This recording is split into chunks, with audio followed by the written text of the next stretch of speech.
नमस्कार मेरे प्यारे बंधुओं, कैसे हैं आप लोग। उम्मीद करता हूं आप लोग मस्त होंगे, तंदुरुस्त होंगे। तो दोस्तों, मिशन 2026, जी हां, मिशन 2026 की हमारी इस सुपर सीरीज में आप लोगों का एक बार फिर स्वागत है। यह हमारी दूसरी क्लास होने वाली है, जिसमें हम देखेंगे षट दर्शन, सभा समिति, रित, पंच महायज्ञ, कर्म के सिद्धांत, योग, वर्ण व्यवस्था, आश्रम, ऋण, पुरुषार्थ जैसे सारे कॉन्सेप्ट एक ही क्लास में देखेंगे, आसान एवं सरल तरीके से। तो चलिए दोस्तों, समय कम है एवं चीजें ज्यादा हैं, तो चलते हैं अपनी क्लास की ओर। तो दोस्तों, पंच महायज्ञ, चलिए मैं आपको सबसे पहले षट दर्शन, तो हम जानेंगे षट दर्शन, ठीक है। भारतीय संस्कृति में जो है षट दर्शनों का क्या महत्व था, कितने षट दर्शन थे, उसके बारे में हम जानते हैं। तो दोस्तों, भारतीय दर्शन शास्त्र में या षट दर्शन में भारत के 6 अनमोल रत्न माने जाते हैं षट दर्शन। तो 6 षट दर्शन कौन कौन से हैं, तो वे जानेंगे हम। उससे पहले भारतीय दर्शन में आस्तिक दर्शन के 6 मुख्य रूप माने गए हैं। आस्तिक, आस्तिक का मतलब क्या है, जो मानने वाले हैं, यानी दर्शन शास्त्र को जो मानने वाले हैं उन्हें हम आस्तिक कहते हैं। या जिन लोगों की आस्था भगवान, गॉड, अल्लाह या किसी भी को हम एक उदाहरण के तौर पर जो लोग मानते हैं उन्हें आस्तिक, और जो नहीं मानते उन्हें नास्तिक कहते हैं दोस्तों, ठीक है। तो आस्तिक दर्शन के 6 मुख्य प्रकार माने गए हैं। आस्तिक का अर्थ जैसे मैंने बताया, वेदों की प्रामाणिकता को मानने वाले, ठीक है, और जो नहीं मानते उन्हें नास्तिक कहते हैं। तो चलिए कौन कौन से हैं वो पहले। तो सबसे पहला है साक्य, ठीक है दोस्तों। दूसरा है योग, तीसरा है न्याय, और चौथा है वैशेषिक, पांचवा है पूर्व मीमांसा एवं छठवां है उत्तर मीमांसा, ठीक है दोस्तों। छठवां है उत्तर मीमांसा। अब इसके प्रवर्तक जान लेते हैं कौन है। तो शाक्य के हैं कपिल मुनि जी, योग के महर्षि पतंजलि जी, न्याय के महर्षि गौतम जी, वैशेषिक के महर्षि कणाद जी, इसी प्रकार पूर्व मीमांसा के महर्षि जैमिनी जी हैं, और उत्तर मीमांसा के महर्षि वादरायण जी, ठीक है दोस्तों। अब इनकी विशेषताएं भी जान लेते हैं। तो शाक्य की विशेषता क्या है, यह सबसे प्राचीन दर्शन है दोस्तों। इस चीज को नोट करके रखिए, यदि पूछ ले सबसे प्राचीन दर्शन कौन सा है, तो शाक्य दर्शन सबसे प्राचीन दर्शन है, ठीक है। यह प्रकृति और पुरुष की बात करता है। ये जो है, ये दर्शन जो है प्रकृति एवं पुरुष की बात करता है, यह इसकी विशेषता हो गई। इसी प्रकार योग में क्या होता है, चित्त की वृत्तियां, है ना। चित्त यानी मन, ठीक है दोस्तों। चित्त क्या है, मन को ही चित्त बोलते हैं, ठीक है। तो जो चित्त यानी मन में जो वृत्तियां यानी जो विकार हैं, उनको ध्यान के द्वारा या ध्यान के बल से उसे ठीक किया जाता है, सुधारा जाता है, ठीक है। जैसे हम योग करके अपने मन को शांत एवं मन में जो विकार आते हैं उन्हें नष्ट करते हैं, ठीक है। तो किसके द्वारा, योग के द्वारा, है ना। चलिए न्याय क्या है, न्याय क्या बतलाता है, इसे तर्कशास्त्र यानी मेंटल एबिलिटी के द्वारा, है ना, तर्कशास्त्र भी कहते हैं। या यह प्रमाण किस चीज का है, लॉजिकल चीजों पर यह आधारित है, ठीक है, लॉजिकल, ठीक है, लॉजिक पर, ठीक है। तो न्याय किस चीज पर, तर्कशास्त्र पर, ठीक है, एवं लॉजिक आधारों पर, ठीक है दोस्तों। वैशेषिक का देख लेते हैं। तो इसमें जो है परमाणुवाद, किसका, परमाणुवाद यानी एटम्स के सिद्धांत, ठीक है। ये जो है एटम्स के सिद्धांत, इसको किसने प्रतिपादित किया था, महर्षि कणाद ने, या इसे किसने दिया था, महर्षि कणाद जी ने, ठीक है। इसीलिए इनको परमाणुवाद का जनक भी कहा जाता है। तो परमाणुवाद का जनक किसे कहा जाता है, महर्षि कणाद जी को, ठीक है दोस्तों। परमाणुवाद, ठीक है, का जनक। इसी प्रकार पूर्व मीमांसा में यह वेदों के कर्म कांड है ना, जो वेद हैं उनमें जो कर्म कांड है या रिचुअल्स और धर्म पर आधारित है, ठीक है, कर्म कांड पर आधारित है, ठीक है। कौन सा, पूर्व मीमांसा। इसी प्रकार उत्तर मीमांसा क्या है, यह ब्रह्म है, यह ब्रह्म और आत्मा के ज्ञान पर जोर देता है। उत्तर मीमांसा जो है ब्रह्म और ज्ञान के उस पर जोर देता है, ठीक है दोस्तों। चले आगे, चलिए।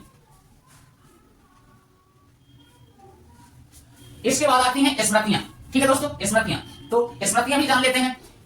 तो प्राचीन भारत में जो हमारे दर्शन शास्त्र के अंतर्गत स्मृतियां जो हैं उन्हें हम जानते हैं। तो स्मृतियां क्या है, प्राचीन भारतीय विधि की संहिता है या लॉ ऑफ कोड्स हैं, ठीक है। स्मृति का शाब्दिक अर्थ क्या है, स्मृति का शाब्दिक अर्थ जो याद रखा गया हो, यानी जिसे याद रखा गया हो उसे स्मृति कहते हैं। स्मृति यानी क्या है, याददाश्त, है ना। स्मृति याददाश्त को बोलते हैं। आपकी याददाश्त कितनी तेज है, क्या है, इस टाइप से हम उसे समझ सकते हैं, स्मृति, ठीक है, जो याद रखा गया हो। यानी ये ग्रंथ वेदों पर आधारित हैं, ठीक है दोस्तों। जो स्मृतियां हैं, जो ग्रंथ हैं वेदों पर आधारित हैं, वेदों पर आधारित हैं। लेकिन इसमें समाज को चलाने के लिए कुछ नियम होते हैं, कर्तव्य और दंड का भी विधान है इसमें। यानी जब समाज को चलाना है या आगे बढ़ाना है, कुछ भी उसमें बदलाव लाना है, तो उसके लिए क्या है, कुछ नियम है। तो नियम कौन से हैं, कर्तव्य और दंड का नियम। जैसा आप कर्म करोगे वैसा आपको दंड मिलेगा, ऐसा इसमें नियम है। ठीक है, तो इसकी मुख्य स्मृतियां और उनकी विशेषताएं जान लेते हैं कौन कौन सी हैं। ठीक है, तो पहली है मनुस्मृति, दूसरा है याज्ञवल्क्य की स्मृति, फिर नारद स्मृति तीसरी, चौथी है पराशर स्मृति, पांचवी है बृहस्पति स्मृति। ठीक है दोस्तों, अब इनका समय काल भी देख लेते हैं। मनुस्मृति का समय सीमा क्या है, यानी किस समय पे थी, 200 ईसा पूर्व। ठीक है, इसके बाद ये जो है याज्ञवल्क्य 100 से 300 ईसा पूर्व, इसी प्रकार नारद स्मृति 300 ईसा से 400 ईसा पूर्व, फिर पराशर स्मृति 600 से 900 ईसा पूर्व, बृहस्पति स्मृति जो है 300 से 500 ईसा पूर्व तक। ठीक है, इनका ये समय काल हो गया। अब इनकी विशेषताएं जान लेते हैं। मनुस्मृति में क्या है, यह सबसे प्राचीन और प्रमाणिक स्मृति है। इस चीज को ध्यान रखिए, सबसे प्राचीन यानी सबसे पुरानी एवं प्रमाणिक स्मृति। ठीक है, कौन सी, मनुस्मृति। इसमें मानव धर्म शास्त्र भी कहा जाता है, इसको जो है मानव का धर्म शास्त्र। ठीक है, यानी मानव का धर्म क्या है। ठीक है, इसलिए इसे मानव का धर्म शास्त्र भी कहते हैं। इसमें समाज के 4 वर्णों और आश्रमों के नियम है, यानी हमारे समाज में जो 4 वर्ण होते थे उसका इसमें वर्णन है। ठीक है, इसमें इस प्रकार से भी प्रश्न हो सकता है दोस्तों कि 4 वर्णों का या आश्रम का जो नियम है उसका किस स्मृति में वर्णन है, तो मनुस्मृति में। ठीक है दोस्तों, इसी प्रकार से दूसरे में हम देखते हैं याज्ञवल्क्य जो स्मृति है उसमें क्या है, यह मनुस्मृति के बाद सबसे महत्वपूर्ण है, यानी मनुस्मृति पहले में आती है और उसके बाद फिर यह दूसरे नंबर पर। ठीक है, तो यह जो है मनुस्मृति के बाद दूसरी महत्वपूर्ण स्मृति है। इसमें कानून और व्यवहार पर अधिक जोर दिया गया। किस पर, कानून, कानूनी व्यवस्था कैसी है और आपका व्यवहार कैसा है। ठीक है, आपका जैसा व्यवहार होगा उसी प्रकार से आपने कुछ अच्छा किया तो या गलत किया तो उसी हिसाब से आपको जिस प्रकार कानून सजा देती है उसी प्रकार से आपको इसमें भी वही चीज बताया गया। ठीक है, मिताक्षरा टीका इसी पर आधारित है। ठीक है, प्रसिद्ध मिताक्षरा टीका जो है इसी पर आधारित है। ठीक है दोस्तों, चलिए आगे चलते हैं। नारद स्मृति, नारद स्मृति में क्या है, इसकी विशेषता, यह मुख्यतः न्याय और कानूनी प्रक्रिया से संबंधित है। जो न्याय एवं कानून की जो प्रक्रिया है उससे यह संबंधित है। ठीक है, इसमें दासों की मुक्ति, दास यानी जो जिसे दास कैसे कहते हैं, एक प्रकार से नौकर। ठीक है, नौकर, तो जो नौकर आज के टाइम पे जैसे हम बंधुआ मजदूर बोल देते हैं किसी को। ठीक है, जो हमारे बंधन में रहकर वो सारे कार्य करेगा। ठीक है, तो उसमें दासों की जो है मुक्ति, यानी जो किसी के अधीन रहकर काम करते हैं उनकी मुक्ति, और नियोग प्रथा, नियोग प्रथा के बारे में जानकारी मिलती है, यानी उस समय पे जो दास प्रथा थी एवं नियोग प्रथा थी उसके बारे में जानकारी मिलती है। ठीक है दोस्तों, चलें आगे। पराशर स्मृति में क्या है, इसमें कलयुग के बारे में है ना, कलयुग, कलयुग के लिए सबसे उपयुक्त स्मृति माना गया, यानी कलयुग की सबसे उपयुक्त स्मृति इसे कहा गया है पराशर स्मृति को। ठीक है, इसमें कृषि और सामाजिक सुधारों पर चर्चा की गई है। इस स्मृति में कृषि के बारे में एवं उसके सुधारों के बारे में, सामाजिक सुधारों में कि समाज में किस प्रकार सुधार किया जा सकता है, कृषि किस प्रकार से करना है, उसमें यानी उन्नत कृषि क्या किस टाइप से, इस चीज के बारे में इसमें वर्णन मिलता है। बृहस्पति स्मृति में तो इसमें दीवानी, दीवानी या सिविल और फौजदारी, यानी इसमें जो सिविल है, सिविल पर्सन, और फौजदारी यानी सेना है ना, फौजदारी या उसके उसमें जो अंतर है, उसके कानून में अंतर जो है उसके बीच अंतर को बतलाता है। ठीक है, बृहस्पति स्मृति। ठीक है, समझ आए दोस्तों, यानी सिविल और क्रिमिनल्स। ठीक है, यानी दीवानी और फौजदारी जो कानून है उसमें क्या अंतर है वह इसमें बताया गया है। ठीक है, चलिए अब हम इस स्मृतियों में से कुछ महत्वपूर्ण तथ्य देख लेते हैं। तो धर्मशास्त्र, धर्मशास्त्र का मतलब क्या है, धर्मशास्त्र, स्मृतियों को सामूहिक रूप से धर्मशास्त्र भी कहा गया है, यानी धर्मशास्त्र किसे कहा गया, स्मृतियों को। ठीक है, टीकाएं क्या है, तो परीक्षाओं में अक्सर स्मृतियों पर लिखी गई प्रसिद्ध टीकाओं के बारे में पूछा जाता है। ठीक है, यानी जो टीकाएं हैं परीक्षाओं में अक्सर इसके बारे में पूछ लिया जाता है। ठीक है, मनुस्मृति पर जो टीका है कौन कौन से हैं, तो मेधतिथि, फिर कुल्लूक भट्ट और गोविंदराज। ठीक है, इसके बाद याज्ञवल्क्य स्मृति पर क्या टीका है, तो विज्ञानेश्वर यानी ग्रंथ मिताक्षरा और जीमूत वाहन। ठीक है, ग्रंथ ठीक है, ये दाएं भाग। ठीक है, दाहिने भाग। समझ आ रही चीजें दोस्तों, यानी अब इसके बाद विषय वस्तु जो इसकी क्या है, स्मृतियों में मुख्य रूप से 3 भाग होते हैं। ठीक है, कौन कौन से, आचार, फिर व्यवहार और प्रायश्चित, यानी सबसे पहले आपका दैनिक जीवन का जो नियम है वो कैसा है, उसके बाद कानूनी नियम और न्याय कैसा है, वह व्यवहार पे झलकता है। फिर उसके बाद प्रायश्चित, प्रायश्चित यानी हम यदि कोई गलती करें फिर उसका हमें एहसास हो। ठीक है, यदि हम कोई गलती कर देते हैं फिर उसे सुधारने की कोशिश करें, हमें उसका एहसास हो कि हमने गलती कर दिया है या हमसे कोई गलती हो गई है, तो उस चीज के लिए यदि हम किसी से क्षमा याचना कर लें तो उसे हम क्या कहते हैं, प्रायश्चित कर लिया। ठीक है, तो वही है गलतियों के लिए जो दंड में शुद्धि है। ठीक है, या सुधार है। ठीक है, शुद्धि का मतलब सुधार से है। ठीक है दोस्तों, चलें आगे। इसके बाद सभा और समिति के बारे में, तो पुराने टाइम पे क्या होता था, यानी जो हमारी संस्कृति है जो चली आ रही है उसमें जो हमारे पूर्वज या बहुत पहले जो सभाएं होती थी, समितियां लगती थी, वो कैसी होती थी, तो सभा में क्या होता था कि बहुत विशिष्ट लोग जो होते थे, ज्ञानी लोग, वृद्ध लोग की एक परिषद, एक सभा होती थी। ठीक है, बहुत सारे लोग इकट्ठे होकर, जिसमें ज्ञानी होते थे, विशिष्ट लोग होते थे, वृद्ध लोग होते थे। ठीक है, राजा होगा, कोई सलाहकार होगा फिर उसका, है ना, तो ऐसे लोग एकत्रित होकर फिर यदि किसी चीज पर एक निर्णय करना है या न्याय करना है, उसे ही हम सभा बोलते थे। ठीक है, और समिति किसको बोलते थे, जब बहुत सारे लोग हैं उनको कोई ना कोई पद दिया जाएगा। ठीक है, उसमें फिर सारे लोगों को, जिनको कोई पद दिया गया है, वो आएंगे, सारे लोग एकत्रित होंगे और उनके अलावा भी और लोग होंगे, फिर उसे हम समिति कहते हैं। कुल मिला के किसी ना किसी पद को प्राप्त करने के लिए उसका चुनाव होगा, चयन होगा। ठीक है, तो वही है, किस प्रकार से होता था वो हम आगे देखते हैं। ठीक है, चलिए, तो वैदिक काल में सभा और समिति दो अत्यंत महत्वपूर्ण, सभा एवं समिति जो है ना, दो अत्यंत महत्वपूर्ण लोकतांत्रिक संस्थाएं थी। यानी जिस प्रकार से आजकल कोई संस्था होती है, उसी प्रकार से उस जमाने पे, उस समय पे सभा एवं समिति दो महत्वपूर्ण क्या होते थे, लोकतांत्रिक, है ना। लोकतांत्रिक मतलब आप समझते होंगे, लोक और तांत्रिक यानी लोकतंत्र में, है ना, यानी लोगों के बीच जो चल रहा है उसको कैसे चलाया जाएगा, उससे मतलब। ठीक है, लोकतांत्रिक संस्थाएं थी जिन्हें अथर्ववेद में प्रजापति की दो पुत्रियां या दो पुत्रियों के समान माना गया है, या दो पुत्रियां कहा गया है। प्रजापति की दो पुत्रियां, ये बहुत इंपॉर्टेंट है, यह कई बार प्रश्न बहुत सारे एग्जाम में आ चुका है, तो इस चीज को भी याद रखना। यानी वैदिक काल में जो है सभा और समितियां जो हैं, उसके अंतर्गत प्रजापति की दो पुत्रियां कहा गया है सभा और समिति में, किसे, अथर्ववेद में। ठीक है, अथर्ववेद में जो है सभा और समिति को दो पुत्रियों के रूप में माना गया है या कहा गया। ठीक है, तो प्राचीन भारतीय दर्शन और राजनीतिक व्यवस्था के संदर्भ में कुछ और विवरण देख लेते हैं हम। ठीक है, तो सभा के बारे में जानते हैं, यानी द असेंबली ऑफ एल्डर्स, यानी जो हमारे बुजुर्गों की असेंबली होती थी या सभा होती थी, वो कैसी थी। ठीक है, तो चलिए, सभा एक छोटी और विशिष्ट संस्था थी, यानी जो सभा होती थी वो एक छोटे आकार की, यानी कम लोग होते थे उस पर। ठीक है, छोटी सभा क्या है, छोटी और विशिष्ट यानी विशेष प्रकार की, विशिष्ट यानी विशेष प्रकार की, जिसमें समाज के अनुभवी वृद्ध लोग, है ना, समाज के जो अनुभवी वृद्ध यानी कुलीन यानी विद्वान, यहाँ कुलीन का मतलब विद्वान से है। ठीक है, विद्वान लोग शामिल होते थे, जिसमें यानी सभा में क्या होता था, वृद्ध और विद्वान लोग शामिल होते थे। ठीक है दोस्तों, चलिए आगे चलते हैं। इसका स्वरूप कैसा होता था, यह आज की राज्यसभा के समान है। ठीक है, आजकल जैसे एक राज्यसभा होती है, उसी प्रकार यह एक सभा होती थी। ठीक है, इसके कार्य क्या होते थे, इसका मुख्य कार्य न्याय करना, है ना, न्यायिक और परामर्शकारी था, यानी किसी का न्याय करना और परामर्श देना। ठीक है, यह विवादों का निपटारा करती थी और राजा को शासन संबंधी गूढ़ विषयों पर सलाह देती। गूढ़ यानी जटिल, ठीक है, गूढ़ यानी जटिल या कठिन। ठीक है, गूढ़ शब्द का मतलब क्या है, जटिल या कठिन विषयों पर क्या करना, सलाह देना और न्याय करना, निपटारा करना। ठीक है, विवादों का निपटारा। चलिए, इसमें सदस्यता यानी सदस्य कैसे होते थे, या इसकी सदस्यता, इसके सदस्यों को सभ्य कहा जाता था। जो इसके सदस्य होते थे उसे क्या कहते थे, सभ्य। ठीक है दोस्तों, वैदिक काल में महिलाओं को भी सभा में भाग लेने की अनुमति थी, यानी जो हमारा पुराना वैदिक काल है उस काल में भी महिलाएं भी सभा में भाग लेती थी या उनकी अनुमति थी उन्हें भाग लेने की। ठीक है दोस्तों, उस समय भी, ठीक है, वैदिक काल में जो था महिलाओं को भी सभा में भाग लेने की अनुमति थी। उन्हें क्या कहा जाता था, तो सभावती कहते थे। क्या कहते थे, सभावती। ठीक है दोस्तों, जो महिलाएं थी जो सभा में भाग लेती थी उन्हें क्या कहते थे, सभावती। ठीक है, चले आगे, अब समिति के बारे में जान लेते हैं। तो समिति क्या थी, द जनरल असेंबली। ठीक है, द जनरल असेंबली यानी समिति। समिति एक बृहद यानी बड़ी, ठीक है, बृहद यानी बड़ी, एक बृहद जनसाधारण संस्था।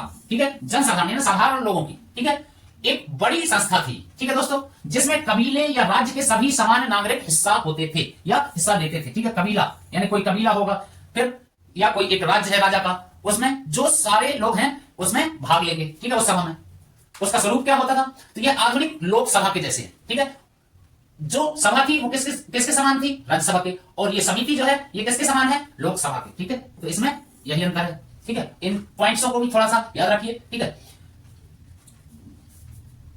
प्रतिनिधि संस्था थी। ठीक है, ये कैसी थी, प्रतिनिधि संस्था थी। अब इसके कार्य क्या है, समिति का सबसे महत्वपूर्ण कार्य राजा का चुनाव करना। ठीक है, राजा का चुनाव करना, इसका मुख्य कार्य क्या था, किसी भी राजा को चुनना है तो उसका चुनाव करना और उसे पद से हटाना भी। यदि कोई राजा अच्छा काम नहीं कर रहा है या परेशान कर रहा है जो जनता को, तो इन लोग क्या कर सकते थे, उसे हटा भी सकते थे। ठीक है, जैसे आजकल भी होता है, चुनाव होता है या सरकार गिरानी है या सरकार चुननी है, उसी प्रकार। ठीक है, मंत्री मिनिस्टर जिस प्रकार से चुनाव होते हैं उसी प्रकार से उस समय भी चयन का जो है प्रक्रिया थी। ठीक है, चलिए आगे दोस्तों। चलो, नीति निर्माण और राष्ट्रीय महत्व के विषयों पर भी चर्चा होती थी, यानी नीतियों का निर्माण किया जाता था। ठीक है,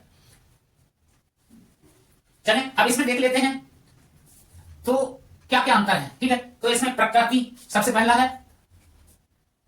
चलिए इसके आगे अध्यक्ष के बारे में जान लेते हैं। तो सब समिति के अध्यक्ष को क्या कहते थे, ईशान कहा जाता था। उस समय पे जो समिति का अध्यक्ष होता था उसे क्या कहते थे, ईशान कहते थे। ये भी इंपॉर्टेंट है, इसलिए मैंने इसको भी आपको बता दिया, तो इसको भी याद रखिएगा। समिति के अध्यक्ष को क्या कहते थे, सभा और समिति में जो अध्यक्ष होते थे, है ना, तो उसे क्या कहते थे, समिति के अध्यक्ष को ईशान, ठीक है दोस्तों। अब चलिए इनमें सभा में और समिति में क्या क्या अंतर है वो भी देख लेते हैं।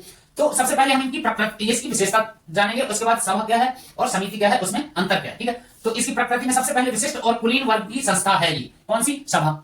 इसमें जैसा हमने देखा, इसमें विशिष्ट लोग आएंगे और कुलीन यानी जिनको क्या है, बहुत सारा ज्ञान है या बहुत विद्वान है वो लोग, है ना, ये हमने देखा जैसे इसमें। और इसमें क्या होता था, समिति में जनसाधारण लोगों की ये सभा होती थी, है ना, आम सभा। इसका आकार कैसा होगा, तो सभा का आकार कैसा होता था, छोटा, और समिति का बड़ा, ठीक है।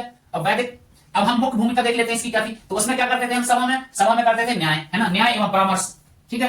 राजा का चुनाव और नीति निर्धारण किसमें होता था, समिति में, ठीक है। ठीक है, इसमें अंतर हो गया।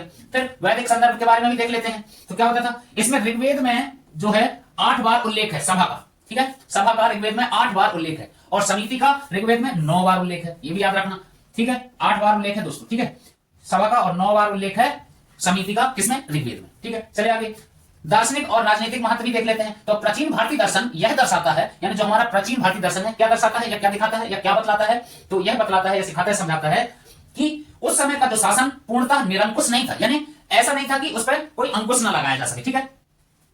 राजा की शक्तियां या जो शक्तियां थी राजा की, वो सभा और समिति पर नियंत्रण होता था, यानी उसकी शक्तियों पर जो है, जो सभा और समिति थी वो नियंत्रण लगा सकती थी, ठीक है। जो यह सिद्ध करता है कि प्राचीन भारत में भी लोकतांत्रिक मूल्यों और सामूहिक निर्णय प्रक्रिया की जड़ें बहुत मजबूत या गहरी थी, ठीक है। इस चीज से क्या पता चलता है कि उस समय भी जो है सभा और समिति का कितना महत्व था, ठीक है दोस्तों।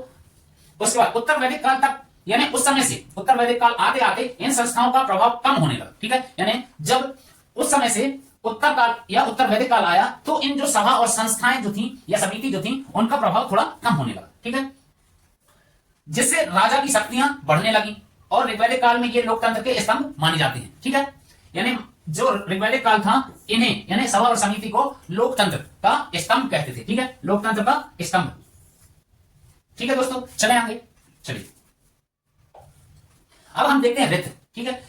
रित जो है, रित की मूल अवधारणा क्या है, तो रित प्राचीन वैदिक काल की एक महत्वपूर्ण अवधारणा जिसका उल्लेख सबसे अधिक ऋग्वेद में मिलता है, यानी रित का सबसे ज्यादा उल्लेख कहां मिलता है, ऋग्वेद में, ठीक है। रित का मतलब क्या है, रित का मतलब है ब्रह्मांड का शाश्वत नियम। रित का है ब्रह्मांड का शाश्वत नियम प्लस, यानी उसके साथ साथ, यानी ब्रह्मांड का जो शाश्वत नियम है उसके साथ नैतिक जो व्यवस्था है, ठीक है, कॉस्मिक एंड मोरल ऑर्डर, ठीक है, ठीक है दोस्तों। यानी ब्रह्मांड की शाश्वत नियम और नैतिक व्यवस्था को मिलाकर, ठीक है, रित, ठीक है दोस्तों। आई बात समझ में, चलिए आगे चलें। यह वह शक्ति है जो पूरी सृष्टि को एक निश्चित नियम से चलाती है। रित क्या है, रित है जो सारी सृष्टि को, है ना, जो सारी सृष्टि को शक्ति है, कोई एक ऐसी शक्ति है जो इस सारी सृष्टि को चलाती है, उसे ही हम रित कहते हैं। विशेष शक्ति होगी, कोई ना कोई शक्ति होगी जो इसे चलाती है, उसे हम क्या कहते हैं, रित, ठीक है दोस्तों। चलें आगे, चलिए। उसके बाद दूसरा क्या है, इसके दार्शनिक अर्थ के बारे में। तो इसका दार्शनिक अर्थ क्या है, रित सिर्फ प्राकृतिक नियम नहीं है, यानी ये जो है प्रकृति के द्वारा जो नियम बना है वह नहीं है, सिर्फ वह नहीं है, बल्कि यह 3 स्तरों पर काम करता है। यानी इसके कहने का मतलब यह है कि जो दार्शनिकता अगर हम इसमें देखें, यानी इसका दार्शनिक अर्थ देखें, तो यह कहा जा रहा है यहां कि यह सिर्फ एक प्राकृतिक नियम नहीं है, यह इसके अलावा 3 और भी स्तरों पर काम करता है, 3 और भी इसके स्तर हैं, ठीक है। चलें आगे। इसके बाद नैतिक स्तर, है ना, यानी मॉरल ऑर्डर क्या है, सत्य बोलना, यानी सच बोलना चाहिए, न्याय करना और धर्म पालन, यानी इसके जो 3 स्तंभ जो है, 3 बातें क्या थी, धर्म का पालन, सत्य बोलना, न्याय करना, ठीक है। प्राकृतिक स्तर जैसे क्या है, मॉरल ऑर्डर में हमने सूर्य का उगना डूबना, ऋतुओं का बदलना, नदियों का बहना, ये सब ऋतु के अनुसार होता है। यानी कहने का मतलब ये है, प्राकृतिक स्तर में हम देखें तो जो प्रकृति में बदलाव हो रहे हैं कि दिन होना, रात होना, सूरज डूबना, मौसम बदलना, ये किस पर होता है, प्रकृति के आधार पर, ठीक है। नैतिक आधार पर हमने देख लिया, सच बोलना चाहिए, न्याय करना आना चाहिए, है ना, न्यायिक होना चाहिए, धर्म का पालन करना चाहिए, ठीक है। इसी प्रकार से जो व्यक्तियों के जो आचरण है वह ऋतु के अनुसार जीवन जीता है, जो व्यक्ति है वो ऋतुओं के अनुसार अपना जीवन निर्वाह करता है या जीता है, ठीक है। अब सामाजिक स्तर पर देख लेते हैं जो सोशल ऑर्डर्स क्या है। तो समाज में जो नियम है वो उसमें क्या क्या होता है, अनुशासन होना चाहिए, कर्तव्य का पालन करना चाहिए, समाज का संतुलन भी ऋत ही बनाते हैं या इसमें समाहित है, ठीक है। चलें दोस्तों आगे। अब ऋत और देवता क्या संबंध है इससे, तो वैदिक काल में कुछ देवताओं को ऋत का रक्षक माना गया है, यानी वैदिक काल जो था, वैदिक काल में ऋत जो है उसका रक्षक किसको माना गया? देवताओं को। ठीक है, देवताओं को रथ का रक्षक माना गया है। ठीक है, इसके प्रमुख देवता आप देख लेते हैं कौन कौन से। रथ के प्रमुख देवता वरुण देवता है ना। वरुण किस चीज के लिए? रथ के मुख्य संरक्षक, यानी मुख्य संरक्षक के रूप में किसे? वरुण को, है ना। मित्र, मित्र भी एक देवता के समान है। ठीक है, सामाजिक अनुबंध और सत्य के लिए, ठीक है, जो है मित्र को सामाजिक अनुबंध और सत्य के लिए जो व्यवस्थाएं बनाए रखता है। ठीक है, जो व्यवस्थाओं को बनाए रखता है। इसके बाद कुछ विशेष बात है, वरुण को रथ का देवता कहा जाता है, ये चीज तो हमने देख ली। जो पाप करने वालों को दंड देता है। ठीक है, जो पाप करता है उसे दंड कौन देता है? वरुण देवता देते हैं। ठीक, फिर रथ और सत्य के बारे में, रथ और सत्य में गहरा संबंध है। जिस प्रकार से ब्रह्मांड का जो नियम है, सत्य है ना, जो रथ है ब्रह्मांड का एक नियम है और सत्य जो है उस नियम का पालन है। ठीक है दोस्तों, एक नियम होता है और एक दूसरा नियम का पालन। ठीक है, इनमें यही संबंध है। ठीक है, रथ को क्या बोलते हैं? ब्रह्मांड का एक नियम बोलते हैं और सत्य को उस नियम का पालन करना बोलते हैं। ठीक है, चलिए इसका मतलब तो आप समझ ही गए होंगे कि जो रथ के अनुसार है वही सत्य है, यानी रथ के अनुसार जो चीजें बनी है या जो उसका पालन कर रहा है वही चीजें सत्य है। ठीक है, चले आगे। चलो, धर्म में रथ का विकास तो वैदिक काल में या उसके बाद, वैदिक काल के बाद जो है रथ यानी जो धर्म है मैं उसमें विकसित हुआ। ठीक है, रथ जो है धर्म में विकसित हुआ, यानी अलग अलग धर्म जो हुए होंगे उनमें यह विकसित हुआ या बढ़ गया। ठीक है, अब इसमें अंतर, रथ और धर्म में अंतर क्या है? सार्वभौमिक नियम, सामाजिक या व्यक्तिगत कर्तव्य, यानी बहुत सी जगह पे सार्वभौमिक यानी सामूहिक और बहुत सी जगह पे व्यक्तिगत नियम। जो समाज में कुछ नियम रहे होंगे, कुछ सार्वभौमिक रहे होंगे और कुछ व्यक्तिगत रहे होंगे। तो क्या है? प्राकृतिक प्लस नैतिक जो थे ये सामाजिक, अधिक सामाजिक थे। ठीक है, प्राकृतिक प्लस नैतिक जो है ये अधिक सामाजिक थे, समाज में अधिक थे। ठीक है, और वैदिक काल जो है, वैदिक काल, उत्तर वैदिक काल, ठीक है, यानी प्राकृतिक जो है किसमें थे? वैदिक काल में, और नैतिक जो थे वो किसमें थे? उत्तर वैदिक काल। ठीक है, अब इसके कुछ महत्व भी देख लेते हैं। तो वैदिक दर्शन की नींव है ना, रथ का महत्व क्या है? वैदिक दर्शन की नींव, सत्य और धर्म पर आधारित, प्रकृति और समाज में संतुलन, देवताओं की शक्ति का स्रोत, नैतिक जीवन का मार्गदर्शक। ठीक है, इसके ये महत्व हो गए, यानी वैदिक दर्शन में जो है इसकी एक नींव है। ठीक है, फिर सत्य और धर्म के आधार पर होता है, प्रकृति और समाज में संतुलन बनाने के लिए देवताओं की जो शक्ति है उसके ये स्रोत हैं। ठीक है, नैतिक जीवन का मार्गदर्शक भी कहते हैं। ठीक है, चलें दोस्तों आगे चलिए। इसके बाद हम देखते हैं वर्ण व्यवस्था। वर्ण व्यवस्था आप लोगों ने शायद पढ़ा होगा, जाना होगा कि आखिर क्या है। मान लीजिए एक मनुष्य है ना, मनुष्य, मान लीजिए यहां पर वर्ण व्यवस्था को चार भागों में, है ना, चार डायरेक्शन में मान लो, है ना, चार डायरेक्शन में इसे बांटा गया है ना, पहला, दूसरा, तीसरा और चौथा। यानी वर्ण व्यवस्था क्या है? कर्म के अनुसार, कर्म के अनुसार बांटा गया है, या शरीर का एक भाग है। मान लीजिए आप यहां देख पा रहे होंगे, एक ये मनुष्य की एक फोटो देख रही होगी, उसमें उसके जो अंग है ना, यानी सर से ऊपर का, फिर धड़ से, यहां धड़ से लेकर यहां तक उसको अलग, फिर हमारे हाथों को अलग, फिर उससे नीचे के पार्ट को कुछ अलग, तो उस चीजों से दर्शाया गया है। तो सबसे पहले हम देखते हैं जो ये मनुष्य बना है, इसमें आपको ये धड़ से ऊपर इस हिस्से को ब्राह्मण बोला गया है, ब्राह्मण। ठीक है, उसके बाद जो ये भुजाएं वाला हिस्सा है इस प्रकार से इसे छत्री माना गया, छत्री है ना, छत्री यानी, ठीक है। अभी उसके बाद उसके जो निचला हिस्सा है वह जो है वैश्य, ठीक है, ये इसको वैश्य माना गया है, ये वाले हिस्से को। ठीक है, इसके बाद उसका जो सबसे निचला हिस्सा है उसे शूद्र। अब कुछ इसे कर्मों के हिसाब से, यानी कहा जाता है ऊपर वाला जो हिस्सा है, मस्तिष्क वाला जो हिस्सा है, उसे ज्ञान का, है ना, ज्ञान, या जिसे शिक्षा के लिए, है ना, शिक्षा के लिए। उसके बाद जो है लड़ाई या अपने साम्राज्य को सुरक्षित करने के लिए, सुरक्षा दिलाने के लिए छत्री। वैश्य जो है पालन के लिए, है ना, पालन पोषण करने के लिए या व्यापार के लिए। ठीक है, और शूद्र जो है सेवा के लिए। ठीक है दोस्तों, इस प्रकार से चार प्रकार की वर्ण व्यवस्था है, यानी चार पार्ट में इसे बांटा गया है। ठीक है, चार पार्ट में। ठीक है, चलिए हम आगे देखते हैं। भारतीय प्राचीन दर्शन और सामाजिक व्यवस्था में वर्णाश्रम या वर्ण व्यवस्था दो अलग अलग आधारों पर होती है, वर्ण और आश्रम, है ना, वर्ण और आश्रम अलग अलग भागों में बांटा गया है। ठीक है, वर्ण और आश्रम, इन दोनों शब्दों से मिलकर, ठीक है, या इन दोनों के मेल को यह व्यवस्था व्यक्ति के विकास और समाज के संतुलन को बनाए रखने के लिए बनाई गई थी। यानी ये जो व्यवस्था थी किस चीज के लिए बनाई गई थी? व्यक्ति के विकास और समाज के संतुलन के लिए। व्यक्ति का जो विकास है और उसका संतुलन कैसे बनाए रखें उस चीज के लिए। उस समय ये चीजें नहीं पता थी कि ये बदलते युग के अनुसार इनका महत्व ही बदल जाएगा। ठीक है दोस्तों, चलिए आगे देखते हैं हम। वर्ण व्यवस्था क्या है? Social organisation. ठीक है, तो वो क्या था? वर्ण व्यवस्था समाज में या समाज के कार्यात्मक विभाजन, है ना, जो हमारे काम करने का जो अलग अलग तरीका है उस हिसाब से, ठीक है, इसे बांटा गया है। जैसे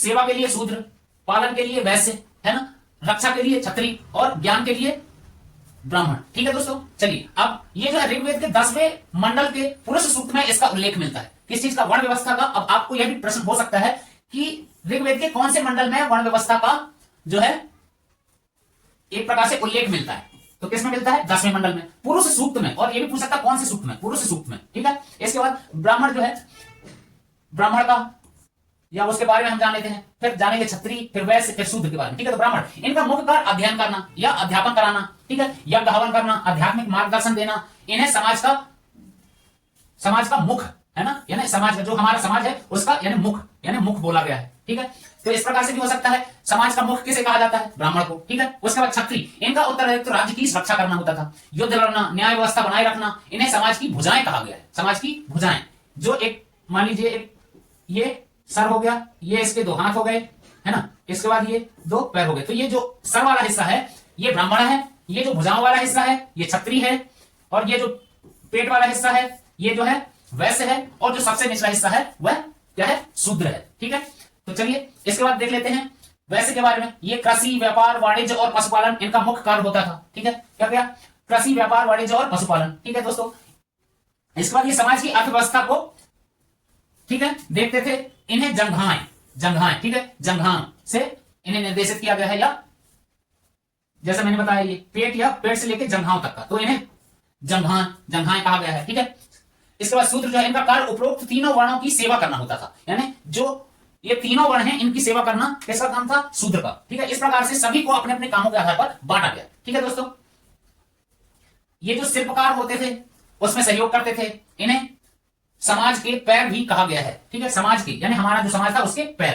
ठीक है, चलिए अब इसके बाद हम ये देखते हैं आश्रम व्यवस्था के बारे में। ठीक है दोस्तों, शुरुआत में यह व्यवस्था कर्म के हिसाब से थी, जो बाद में जन्म के आधार पर हो गई। ठीक है, ये जो वर्ण व्यवस्था थी पहले कर्म के आधार पर थी, फिर ये धीरे धीरे जैसे मैंने बताया समय बदला, वो जन्म के हिसाब से हो गया कि जिसने शूद्र के यहां जन्म लिया तो वो शूद्र हो गया, क्षत्रिय के यहां क्षत्रिय हो गया, ब्राह्मण के यहां ब्राह्मण हो गया। ठीक है, इसी प्रकार से ये जन्म के हिसाब से हो गया। अब आश्रम व्यवस्था देख लेते हैं। आश्रम व्यवस्था व्यक्ति की व्यक्तिगत उन्नति और आध्यात्मिक विकास के लिए थी, यानी आदमी की पर्सनल उन्नति जो होती थी और आध्यात्मिक विकास होता था, है ना, आश्रम व्यवस्था के लिए थी। ठीक है, मानव जीवन को 100 वर्ष का मानकर, मान लीजिए मानव का जीवन 100 वर्ष मानते थे लोग कि 100 वर्षों का है, उसमें 4 चरणों में उसे भी बांटा गया, है ना। तो कौन कौन सा, ब्रह्मचर्य आश्रम पहला है, ब्रह्मचर्य आश्रम, जिसकी उम्र क्या होती थी 0 से 25 वर्ष तक के लोग, है ना। इसका लक्ष्य क्या होता था, 0 से 25 वर्ष तक में ज्ञान अर्जन करना और चरित्र का निर्माण करना। ठीक है, यह काल विद्यार्थी जीवन का होता था, यानी 0 से 25 साल तक विद्यार्थी जीवन होता था, जहां व्यक्ति गुरु के समीप रहकर वेदों और शास्त्रों से, यानी गुरु के समीप रहकर वेदों और शास्त्रों की शिक्षा लेता था। यहाँ धर्म की नींव रखी जाती थी, यानी यहाँ पर धर्म की जो नींव है वह रखी जाती थी। ठीक है दोस्तों, चलें आगे। इसके बाद देखते हैं जो दूसरा है गृहस्थाश्रम। गृहस्थाश्रम की जो समय सीमा है या उम्र क्या होती थी, 25 से 50 साल। ठीक है, 25 से 50 साल के बीच गृहस्थाश्रम। इसका लक्ष्य क्या होता था, परिवार और संतान उत्पत्ति करना और समाज की सेवा करना। ठीक है, इसे सभी आश्रमों में श्रेष्ठ माना गया है, यानी जितने भी आश्रम हैं इनमें सब में श्रेष्ठ कौन सा है, गृहस्थाश्रम। ठीक है दोस्तों, माना गया है। ठीक है, इसमें जो है क्या होता था, सभी आश्रमों में इसे श्रेष्ठ माना गया है, क्योंकि जो तीनों आश्रमों का भरण पोषण गृहस्थ ही करता है, यानी जो है तीनों आश्रमों का जो भरण पोषण है वो कौन करता है, गृहस्थ जीवन ही। ठीक है, मतलब इसका अर्थ क्या है, व्यक्ति, धन और काम। ठीक है, काम यानी सुख, ठीक है, अर्थ यानी धन। ठीक है, यानी अर्थ और काम, अर्थ का मतलब धन है, काम का मतलब सुख है। ठीक है दोस्तों, इसके बाद है वानप्रस्थ आश्रम, 50 से 75 साल तक। इसमें क्या होता था, त्याग और ईश्वर की ओर उन्मुख होना, यानी त्याग कर देना या घर छोड़ के वनों की ओर चल देना। ठीक है दोस्तों, इसमें क्या होता है, वनों की ओर चल देना, वानप्रस्थ, वान यानी वन और प्रस्थ यानी प्रस्थान करना। ठीक है, जैसा कि हमने पहले चर्चा की, इसमें व्यक्ति अपनी सांसारिक जिम्मेदारियां बच्चों को सौंपकर वन की ओर प्रस्थान करता है। जो सारी जिम्मेदारी है वो अपने बच्चों को सौंपकर क्या करते हैं, वनों की ओर प्रस्थान करते हैं और समाज को मार्गदर्शन देते हैं, समाज को बतलाते हैं कि अब क्या करना चाहिए। ठीक है, चलो इसके बाद है संन्यास आश्रम, 75 से 100 साल तक। संन्यास का मतलब क्या है, पूरे तरीके से मोह मुक्त होकर पूरा मोक्ष की जो है तैयारी कर लेना, यानी अब किस प्रकार से मोक्ष प्राप्त किया जाए उस प्रकार से। ठीक है, चलिए देख लेते हैं संन्यास आश्रम 75 से 100 वर्ष। तो इसका पूरा लक्ष्य क्या होता है, पूर्ण विरक्ति और मोक्ष। ठीक है, विरक्ति यानी सारे मोहों से मुक्त हो जाना। ठीक है, यह अंतिम चरण है जहां व्यक्ति अपनी पहचान पूरी तरह त्याग देता है और केवल आत्म कल्याण यानी सिर्फ अपने कल्याण के बारे में, यानी मोक्ष के बारे में या मोक्ष की प्राप्ति प्राप्ति के बारे में ध्यान में लीन हो जाता है। ठीक है दोस्तों, यानी कहने का मतलब क्या हो गया कि मान लीजिए इस प्रकार से पहला गृहस्थाश्रम, ठीक है, ये इस सबसे पहला क्या था, सबसे पहला हमने देखा था ब्रह्मचर्य आश्रम 0 से 25 साल, है ना, 0 से 25 साल तक। उसके बाद गृहस्थाश्रम दूसरा पहला, फिर उसके बाद दूसरा गृहस्थाश्रम 25 से 50 साल। उसके बाद वानप्रस्थ 50 से 75। उसके बाद आखिरी जो था कौन था, संन्यास 75 से 100।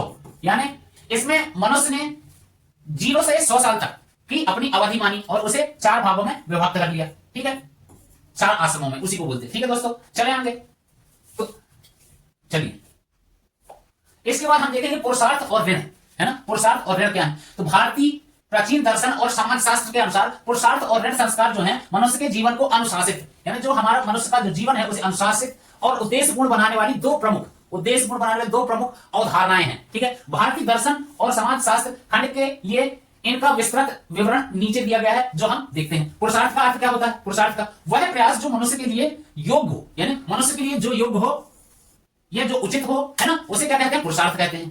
यह व्यक्ति के आध्यात्मिक, यानी व्यक्ति के जो आध्यात्मिक, हमने पहले पढ़ा आध्यात्मिक क्या होता है, और भौतिक जीवन, है ना, भौतिक जीवन के बीच संतुलन बनाता है, यानी बैलेंस करता है। किसको, आध्यात्मिक और भौतिक जीवन को। ठीक है दोस्तों, इसके बाद धर्म क्या है, पुरुषार्थ हमने देख लिया। इसके बाद धर्म आता है, यह सबसे पहला और मुख्य आधार है। ठीक है, इसका अर्थ केवल पूजा पाठ नहीं है, बल्कि अपने कर्तव्यों और नैतिक मूल्यों का पालन करना है। यानी इसका मतलब क्या है, अपने जो कर्तव्य हैं और जो आपके नैतिक मूल्य हैं उनका पालन करना। ठीक है, धर्म यह सिखाता है कि हमें अपने कर्तव्यों और नैतिक मूल्यों का पालन करना चाहिए। यह जीवन को सही दिशा देता है, यह सही दिशा में ले जाता है। यदि हम अपने धर्म की ओर सही हैं, है ना, सब कुछ सही कर रहे हैं, तो ऑटोमेटिकली हम सही दिशा में, सही डायरेक्शन में जाएंगे। ठीक है, चलिए अर्थ का मतलब क्या है, जीवन निर्वाह के लिए धन, है ना। अर्थ का मतलब किससे, धन से। ठीक है, अर्थ यानी धन। ठीक है, अर्थ जो है जीवन निर्वाह के लिए धन और भौतिक संसाधन, यानी जो भौतिक संसाधन है, यानी जो सुख सुविधाएं हैं वही तो धन है ना। यानी धन अर्जन करना किस चीज के लिए, अपनी भौतिक सुख सुविधाओं के लिए।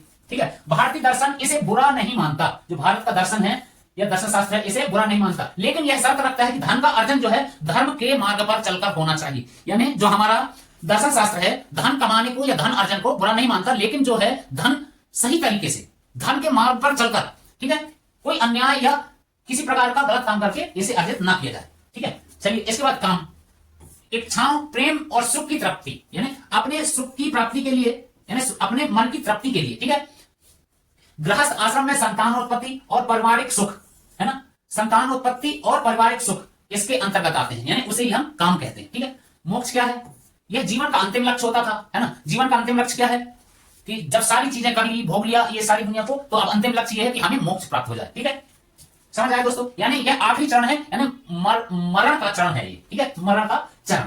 ठीक है, यह जन्म से मरण के बीच में जो सारी घटनाएं हैं उसका अंतिम चक्र है। ठीक है, तो इसमें क्या होता है, मुक्ति और ईश्वर या परम सत्य की प्राप्ति के साथ एकाकार हो जाना, यानी उसमें एक हो जाना। ठीक है दोस्तों, धर्म और मोक्ष, इसका महत्व देख लेते हैं। धर्म और मोक्ष अध्यात्म से जुड़े हैं, यानी धर्म और मोक्ष जो है ये हमारे अध्यात्म से जुड़े हुए हैं, जबकि अर्थ और काम जो है संसार से जुड़ा हुआ है। ठीक है, ये संसारिक चीजें हैं, अर्थ और काम, है ना। पुरुषार्थ इन चारों का सबसे सुंदर समन्वय है। पुरुषार्थ जो है इन सब का एक सबसे सुंदर समन्वय, यानी एक जो इकट्ठा होके, यानी सबको मिला दिया जाए और उसमें भी वह संतुलित हो जाए, उसे उसका समन्वय बोलते हैं। ठीक है, ऋण संस्कार आप देख लेते हैं। प्राचीन व्यवस्था के अनुसार मनुष्य जन्म लेते ही समाज और प्रकृति का कर्जदार हो जाता है। कर्जदार हो जाना यानी ऋण, हम किसी ना किसी के ऋणी हो जाते हैं। जैसे ही जन्म लेते हैं तो हम इस प्रकृति के कर्जदार या ऋणी हो जाते हैं। ठीक है दोस्तों, अब किस प्रकार से वो आगे देखते हैं। इन ऋणों से मुक्त होना ही संस्कार माना गया है, यानी जिस प्रकार हमने जन्म लिया और इस प्रकृति के ऋणी हो गए, तो हमें कुछ अच्छा कार्य करके, कुछ ऐसा करके कि उसका हम ऋण उतार सकें, है ना, अपने संस्कारों से, अपने आचरणों से। ठीक है, उसका संस्कार से, अपने जो संस्कार है उससे हम ऋण मुक्त हो सकें। ठीक है, मुख्य रूप से 3 ऋण होते हैं। कितने ऋण होते हैं, 3 ऋण, त्रि ऋण यानी त्रि, संस्कृत में त्रि बोलते हैं। ठीक है, त्रि यानी 3। ठीक है, 3 ऋण होते हैं। देव ऋण, पहला कौन सा है, देव ऋण। ठीक है, देवताओं के प्रति कृतज्ञता या देवताओं के प्रति ऋण, है ना। उसके बाद इससे मुक्त होने के लिए क्या है, यज्ञ करना, पूजन करना। ठीक है, यज्ञ पूजन करना, है ना, देवताओं को प्रसन्न करने के लिए यज्ञ पूजन करना। प्राकृतिक संसाधनों की रक्षा करने का विधान, ये जो है प्राकृतिक संसाधनों को क्या है, सुरक्षित कैसे रखना है, उन्हें बचाना कैसे है, उस चीज के लिए यज्ञ हवन करना है। ठीक है, चलिए, ऋषि ऋण क्या होता है? उन ऋषियों और गुरु जो गुरु होते थे, ऋषि मुनि होते थे, उनसे हमने शिक्षा लिया, ज्ञान प्राप्त किया, है ना, तो उनको भी तो ऋण उतारना पड़ेगा। ठीक है, उसके लिए क्या है? मुक्ति स्वाध्याय यानी वेदों के माध्यम से और ज्ञान के माध्यम से, ठीक है, दूसरों में इसे बांटना है। ठीक है, तभी हम अपना ऋण उतार सकते हैं। यानी जो हमारे गुरुओं ने, ऋषि मुनियों ने हमें दिया, अब उसके हम कर्जदार हो गए, तो उसे उतारें कैसे? तो वो क्या है? हम एक दूसरे को बताएंगे कि वेदों में क्या लिखा था, कैसे हमें सही आचरण करना चाहिए, कैसे हमें सही तरीके से जीना चाहिए, उसका हम प्रचार प्रसार कर सकते हैं। ठीक है, इस प्रकार हम ऋषि ऋण से मुक्त हो सकते हैं। पितृ ऋण क्या है?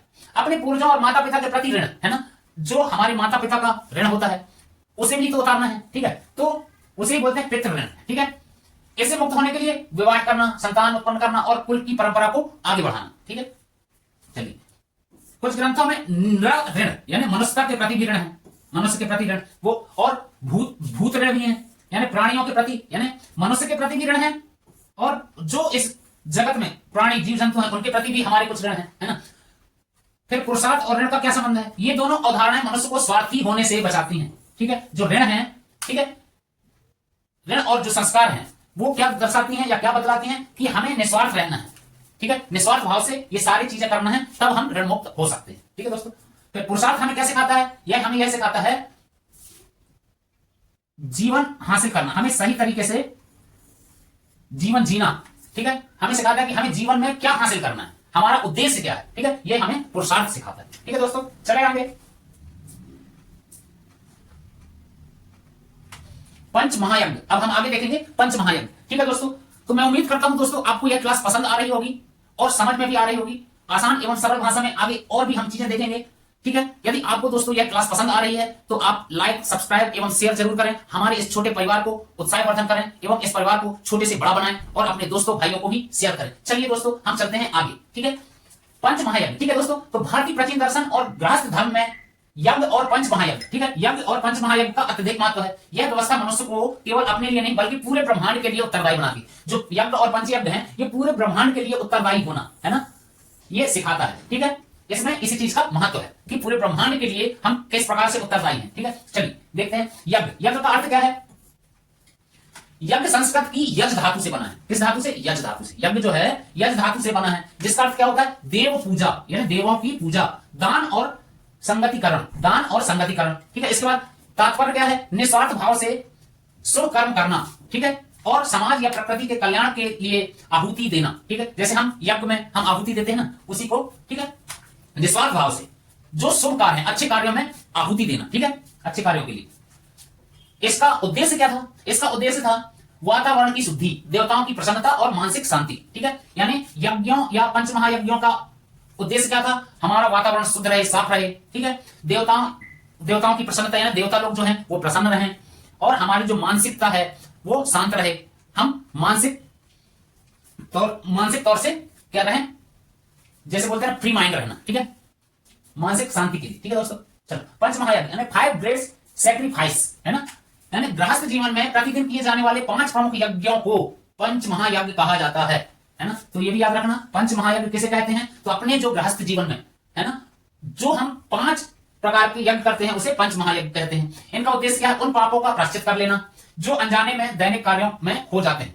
ठीक है, जो हम डेली काम करते हैं उनमें जो हमसे कोई अनजाने में गलतियां हो जाती हैं, या कोई काम करते समय कोई गलती हो जाती है, उनमें जो है सुधार कर लेना या उन पापों को प्रायश्चित कर लेना। ठीक है, जैसे हम चूल्हा जलाते हैं, है ना, झाड़ू लगाते हैं, तो जब हम चूल्हा जलाते हैं शायद चूल्हे के अंदर कोई चींटियां, कीड़े मकोड़े कुछ रहते होंगे, अनजाने में वो भी जल जाएंगे, है ना। और जैसे हम कभी झाड़ू लगाते हैं, छोटी छोटी चींटियां हैं वो झाड़ू के लगाने से मर जाती हैं, तो ये अनजाने में कोई पाप हो जाते हैं। हम जैसे चल रहे हैं, कोई पैर के नीचे आ गया कीड़ा मकोड़ा, है ना, तो इस प्रकार के अनजाने में जो पाप हो जाते हैं उनका प्रायश्चित कर लेना। ठीक है, चलिए अब हम देखते हैं ब्रह्म यज्ञ, है ना। ब्रह्म यज्ञ तो क्या है? ब्रह्म यज्ञ, और ये किसे समर्पित है? तो प्राचीन ऋषियों और गुरुओं को समर्पित है। ठीक है, ब्रह्म यज्ञ। इसकी विधि क्या है? वेदों का अध्ययन करना, स्वाध्याय करना और ज्ञान को दूसरों तक पहुंचाना। ठीक है, ये इसकी विधि है। इसका उद्देश्य क्या है? ज्ञान की परंपरा को जीवित रखना या आगे बढ़ाना, प्रसार प्रसार करना। देव यज्ञ क्या है और ये किसे समर्पित है? प्राकृतिक शक्तियां जैसे अग्नि, वायु, सूर्य आदि को समर्पित है। ठीक है, यानी अग्नि, वायु और सूर्य जो है ये प्राकृतिक शक्तियां हैं, है ना। इसकी विधि क्या है? अग्नि में घी और हवन सामग्री की आहुति देना, उसे क्या कहते हैं? होम करना, है ना, बोलते हैं ना, होम लगाना या होम करना। ठीक है, इसका उद्देश्य क्या है? प्रकृति में संतुलन बनाने के लिए या संतुलित बनाए रखने के लिए, पर्यावरण की शुद्धि के लिए यह किया जाता है। ठीक है, चले दोस्तों आगे। चलिए इसके बाद आगे देखते हैं पितृयज्ञ, है ना। पितृयज्ञ किसके लिए समर्पित है? अपने पूर्वजों, माता पिता और पितरों के लिए, ठीक है। इसकी विधि क्या है? तर्पण करना, जल देना, श्राद्ध और जीवित माता पिता की सेवा करना, ठीक है। इसके बाद इसका उद्देश्य अपनी जड़ों और वंश परंपरा के प्रति सम्मान व्यक्त करना, यानी हम जैसा अपने माता पिता या अपने पूर्वजों के साथ करेंगे वैसा हमारे साथ हमारे बच्चे करेंगे, ठीक है। तो यह इस चीज को अपनी जो परंपरा है ना, उसको आगे बढ़ाते रहना, ठीक है, वंश की जो परंपरा है। फिर इसके बाद कौन सा आता है? भूतयज्ञ, भूतयज्ञ, ठीक है। ये किसको समर्पित? समस्त प्राणियों यानी पशु पक्षी कीट पतंगों को, है ना। फिर इसकी विधि क्या है? भोजन का एक हिस्सा, जैसे हम भोजन का एक हिस्सा किसी जैसे गाय को देते हैं, चींटियों को, या जो भी अन्य पशु पक्षी हैं उनको भी, है ना, जैसे चिड़ियों को दाना डालना, ये इस प्रकार से ये इसकी विधि है। जैसे कुत्ते को, गायों को, पक्षियों को, चींटियों को, है ना, छोटा हिस्सा एक देना चाहिए, ठीक है। सभी जीवों के सह अस्तित्व, है ना, की भावना को पुष्ट करता है, यानी सभी जीवों की जो भावना है उसको ये पुष्ट करता है, इसका उद्देश्य, ठीक है। फिर नृयज्ञ क्या है? ये किसको समर्पित? अतिथियों और मानवता को, यानी हमें अतिथियों का भी सम्मान करना चाहिए, ठीक है। इसे कैसे क्या बोलते हैं? करते हैं इसकी क्या है? अतिथि का सत्कार करना चाहिए, भूखे को भोजन कराना चाहिए और समाज की सेवा करना चाहिए, ठीक है। इसका उद्देश्य सामाजिक एकता और भाईचारे को बढ़ावा देना है, ठीक है दोस्तों। अतिथि का सम्मान, अतिथि कोई भी हो सकता है, कोई रिश्तेदार भी हो सकता है, समाज का भी हो सकता है, ठीक है, कोई भूखा व्यक्ति भी हो सकता है, कोई हमारे द्वार पर कोई आ जाता है ना, तो उसे हम कुछ ना कुछ देते हैं। चलिए आगे चलते हैं। दार्शनिक महत्व क्या, ठीक है, दार्शनिक महत्व तो पंच महायज्ञ यह सिद्ध करते हैं कि भारतीय दर्शन में मनुष्य एक सामाजिक और ब्रह्मांडीय प्राणी है, ठीक है। इस ब्रह्मांड में एक ऐसा प्राणी है जो सामाजिक और इस ऋण से मुक्त होने के लिए यज्ञ, है ना, तो देव ऋण, ऋषि ऋण, पितृ ऋण से मुक्त होने के लिए, है ना, ये व्यक्ति के भीतर दया यानी सदाचार जो है, दया की भावना, परोपकार और अनुशासन के भाव जगाते हैं, ठीक है। ये जो ऋण है क्या क्या जगाते हैं? सदाचार और परोपकार करने की एवं अनुशासन के भाव को जगाने वाला काम करते हैं, ठीक है। लोक कल्याण यानी सर्वे भवन्तु सुखिनः की भावना को चरितार्थ करते हैं, ठीक है, ये ऋण, ठीक है दोस्तों। ये ऋण क्या करते हैं? सर्वे भवन्तु सुखिनः, ठीक है, यह दर्शाते हैं सभी लोग सुखी रहे, ठीक है। अब देख लेते हैं हम कर्म के सिद्धांत, ठीक है, क्या बोलते हैं? थ्योरी ऑफ कर्मा, ठीक है दोस्तों। थ्योरी ऑफ कर्मा क्या है? कि जैसा आप कर्म करेंगे वैसा आपको रिजल्ट मिलेगा, फल मिलेगा दोस्तों, ठीक है दोस्तों। चले हम कुछ देख लेते हैं। तो यदि इसमें कौन कौन से कर्म है? शुभ कर्म, है ना। शुभ कर्म में क्या होता है? दान, दया, सेवा, फल, सुख एवं अच्छी बुद्धि, ठीक है। अशुभ कर्म में क्या आएगा? हिंसा, असत्य, चोरी, फल और फिर उसके बाद दुख होंगे, अज्ञानता के कारण होंगे, ठीक है। इस प्रकार अगला है निष्काम कर्म यानी फल की इच्छा, जैसे होता है ना, कर्म करते जाओ फल की इच्छा मत करो, उसे बोलते हैं निष्काम, है ना। उसके बाद कर्म फल का भोग, इसके बाद आता है आप जैसा करेंगे वैसा आपको फल मिलेगा, ठीक है। संस्कार और पुनर्जन्म, हमारे जैसे संस्कार होंगे वैसे हमें फिर से जन्म मिलेगा, ठीक है दोस्तों। इसमें ये चीजें दर्शाई गई हैं, ठीक है। यानी संचित कर्म, जैसा आप कर्म संचित करेंगे वैसा आपका प्रारब्ध होगा, वैसे आपके जो है रिजल्ट्स आएंगे। चलें आगे देखें। भारतीय दर्शन में कर्म का सिद्धांत यानी थ्योरी ऑफ कर्मास, है ना, सबसे मौलिक और वैज्ञानिक सिद्धांत में से एक है, ठीक है दोस्तों। माना जाता है सरल शब्दों में कि यह कारण और प्रभाव, जो कारण और प्रभाव है, कॉज एंड इफेक्ट का नियम है, ठीक है। यानी इसे कारण और प्रभाव का नियम भी कहा गया है, किसको? थ्योरी ऑफ कर्मा को, ठीक है दोस्तों। यानी जैसा बीज बोओगे वैसा ही आपको फल मिलेगा या वैसा ही आप काटोगे, ठीक है दोस्तों। चलें आगे। दर्शन शास्त्र और नीति शास्त्र के दृष्टिकोण से, यानी यदि हम दर्शन शास्त्र और नीति शास्त्र के अनुसार देखें तो इसका विवरण इस प्रकार से दिया गया है कि कर्म का मूल अर्थ क्या है, हम ये जानते हैं, ठीक है। कर्म का मूल अर्थ, कर्म का सबसे पहले हम कर्म शब्द का मतलब समझ लेते हैं। कर्म जो है संस्कृत का एक शब्द है क्रा धातु से जो बना हुआ है, क्रा धातु से यह बना शब्द है कर्म, ठीक है, जिसका अर्थ क्या होता है? करना। क्या होता है? करना या क्रिया, है ना, क्रिया को ही कर्म बोलते हैं। आपने संस्कृत में पढ़ा होगा क्रिया, है ना, कर्म, ठीक है। दर्शन में इसका अर्थ केवल शारीरिक क्रिया नहीं बल्कि मानसिक और वाचिक, यानी वाचिक यानी संस्कृत में वाचिक यानी बोलने को बोलते हैं, हम जो बोलते हैं, है ना, तो उसकी चेष्टा भी है, यानी चेष्टा यानी हमारी जो इच्छा है उसको हम चेष्टा, है ना। शारीरिक क्रिया ही नहीं है बल्कि मानसिक और वाचिक, है ना, हमारे मन से और बोले गए शब्दों से, है ना, जो है या हम बोल के जो करते हैं, जो हमारी इच्छा होती है उसे ही हम कहते हैं, ठीक है। मुख्य विचार क्या है इसका? कोई भी कर्म कभी नष्ट नहीं होता, यानी कहने का मतलब यह है कि हमारे द्वारा जो भी कर्म होते हैं वो कभी नष्ट नहीं होते, उसका रिजल्ट कभी ना कभी जरूर मिलेगा। अच्छे होंगे तो अच्छा मिलेगा, खराब होंगे तो खराब मिलेगा, ठीक है दोस्तों। चले आगे। चलिए, प्रत्येक कर्म अपना एक संस्कार, है ना, या इंप्रेशन छोड़ता है। जो हमारा इंप्रेशन है या जो हमारे संस्कार हैं, जितने भी कर्म हैं, जो भी हम करते हैं वो हमारा संस्कार यानी हमारे संस्कारों को वह दर्शाता है कि हम कैसे कार्य कर रहे हैं, अच्छे कर रहे हैं या बुरे कर रहे हैं, ठीक है। जो भविष्य में फल के रूप में सामने आता है, ठीक है। हमारे कर्म जो हैं वो भविष्य में हमें वापस मिलते हैं। कर्म के जो प्रकार है, क्लासिफिकेशन ऑफ कर्मास, ठीक है। तो भारतीय ग्रंथों के अनुसार कर्मों को 3 मुख्य श्रेणियों में बांटा गया है। कौन कौन सा है? तो पहले है संचित कर्म यानी एक्यूमुलेटेड कर्मास, ठीक है। तो यह हमारे पिछले अनगिनत जन्मों के कर्मों का एक विशाल भंडार है, यानी हमने पिछले जन्म में क्या किया है ना, कैसे किया है, उसका ये सारा एक भंडार है या संग्रह है, ठीक है, जिनका फल मिलना अभी बाकी है। हमने पिछले जन्मों में क्या किया था, उसका फल इस जन्म में मिलेगा, ठीक है। प्रारब्ध क्या है, प्रारब्ध कर्म, ठीक है, यानी फैटेड कर्म, ठीक है, संचित कर्मों का वह हिस्सा जिसमें इस वर्तमान जीवन का निर्धारण किया है, ठीक है, जो हमारा वर्तमान जीवन है उसका निर्धारण, ठीक है, संचित कर्मों से हुआ है, यानी वह भी एक हिस्सा है, ठीक है। प्रारब्ध जो है बोलते हैं ना, आप जैसा करेंगे उसका प्रारब्ध वैसा होगा, ठीक है, वही प्रारब्ध कर्म, ठीक है। आपका जन्म कहां हुआ, आपकी बुद्धि कैसी है, इसे टाला नहीं जा सकता, इसे भोगना ही पड़ता है, यह प्रारब्ध। प्रारब्ध किसे कहते हैं, यानी आपका जन्म कहां हुआ, किसी गरीब के यहां हुआ, किसी अमीर के यहां हुआ, किस जात धर्म में हुआ, है ना, तो यह क्या है, यह आपका प्रारब्ध है, ठीक है, यह इसमें बताया गया, ठीक है दोस्तों। और उसको आपको भोगना ही पड़ेगा, आप चाहे गरीब पैदा हो या अमीर पैदा हो या किसी के यहां पैदा हो, उसको आपको भोगना पड़ेगा, ठीक है।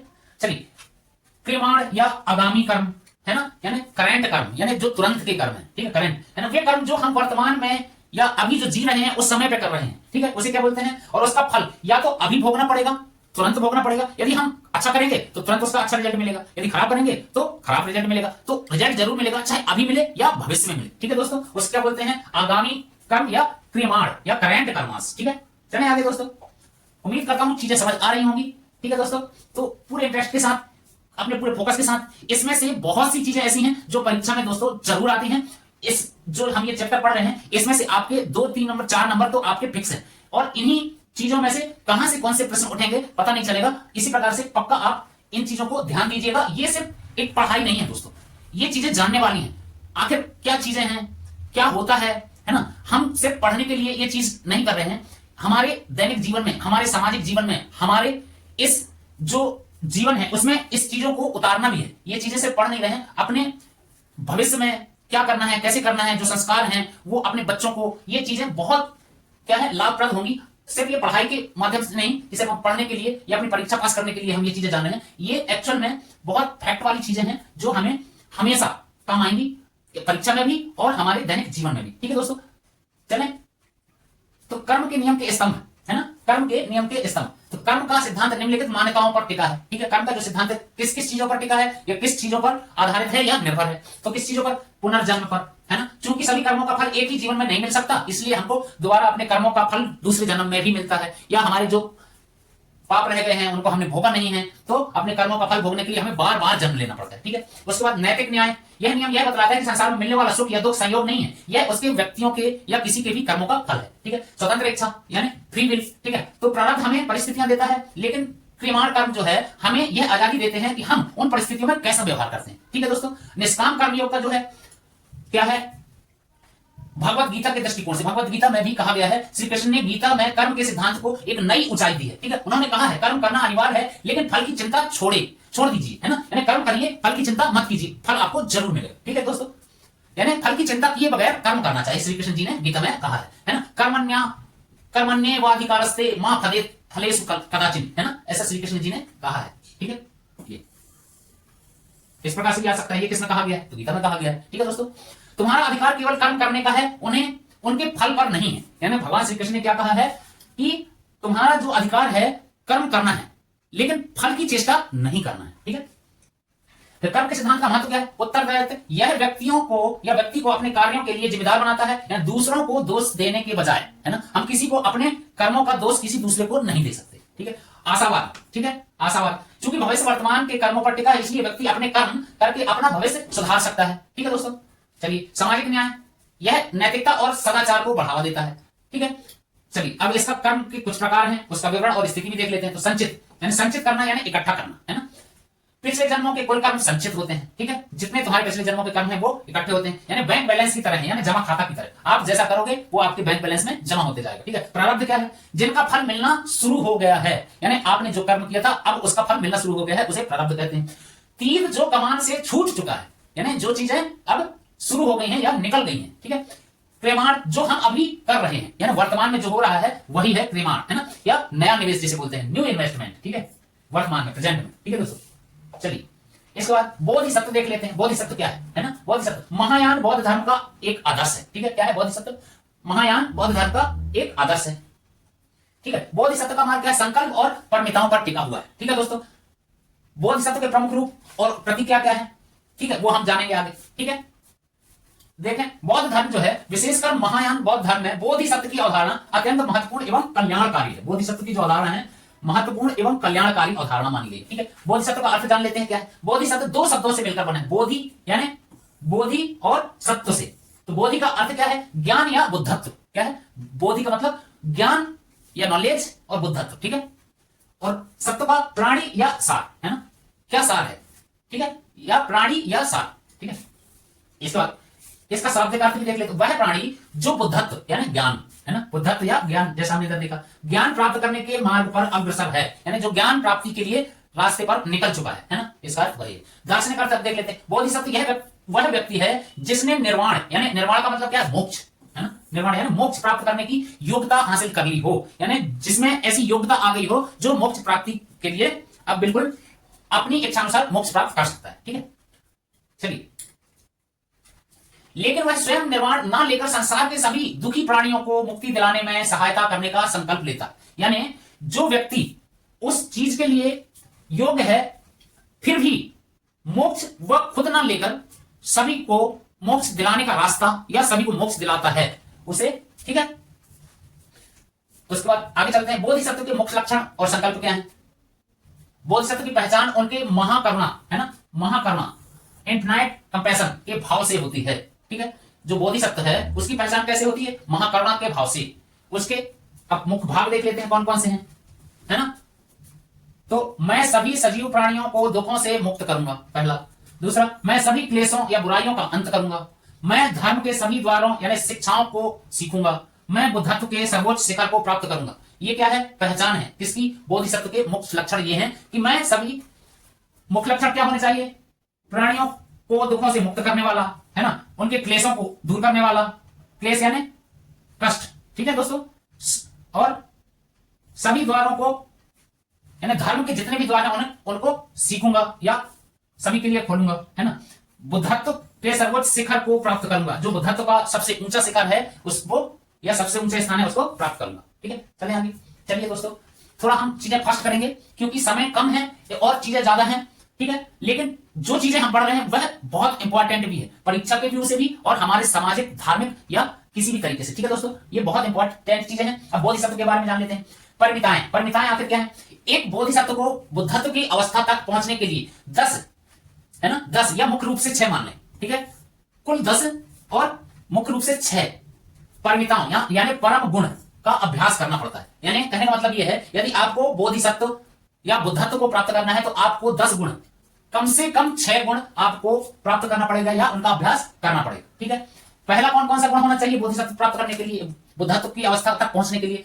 आपके अंदर सील, सील यानी आपका क्या है? सज्जनता, जिसे बोलते हैं नैतिकता का आचरण, है ना, वो होना चाहिए। सबसे पहले दान करने का भाव होना चाहिए, यानी आप दानी होना चाहिए, निस्वार्थ भाव से सब कुछ अर्पण करने वाला, यानी सब त्याग देने वाला। ठीक है, ऐसा होना चाहिए, दानी होना चाहिए। सील यानी सज्जन होना चाहिए। ठीक है दोस्तों, सील यानी नैतिक आचरण और शुद्ध चरित्र वाले होना चाहिए।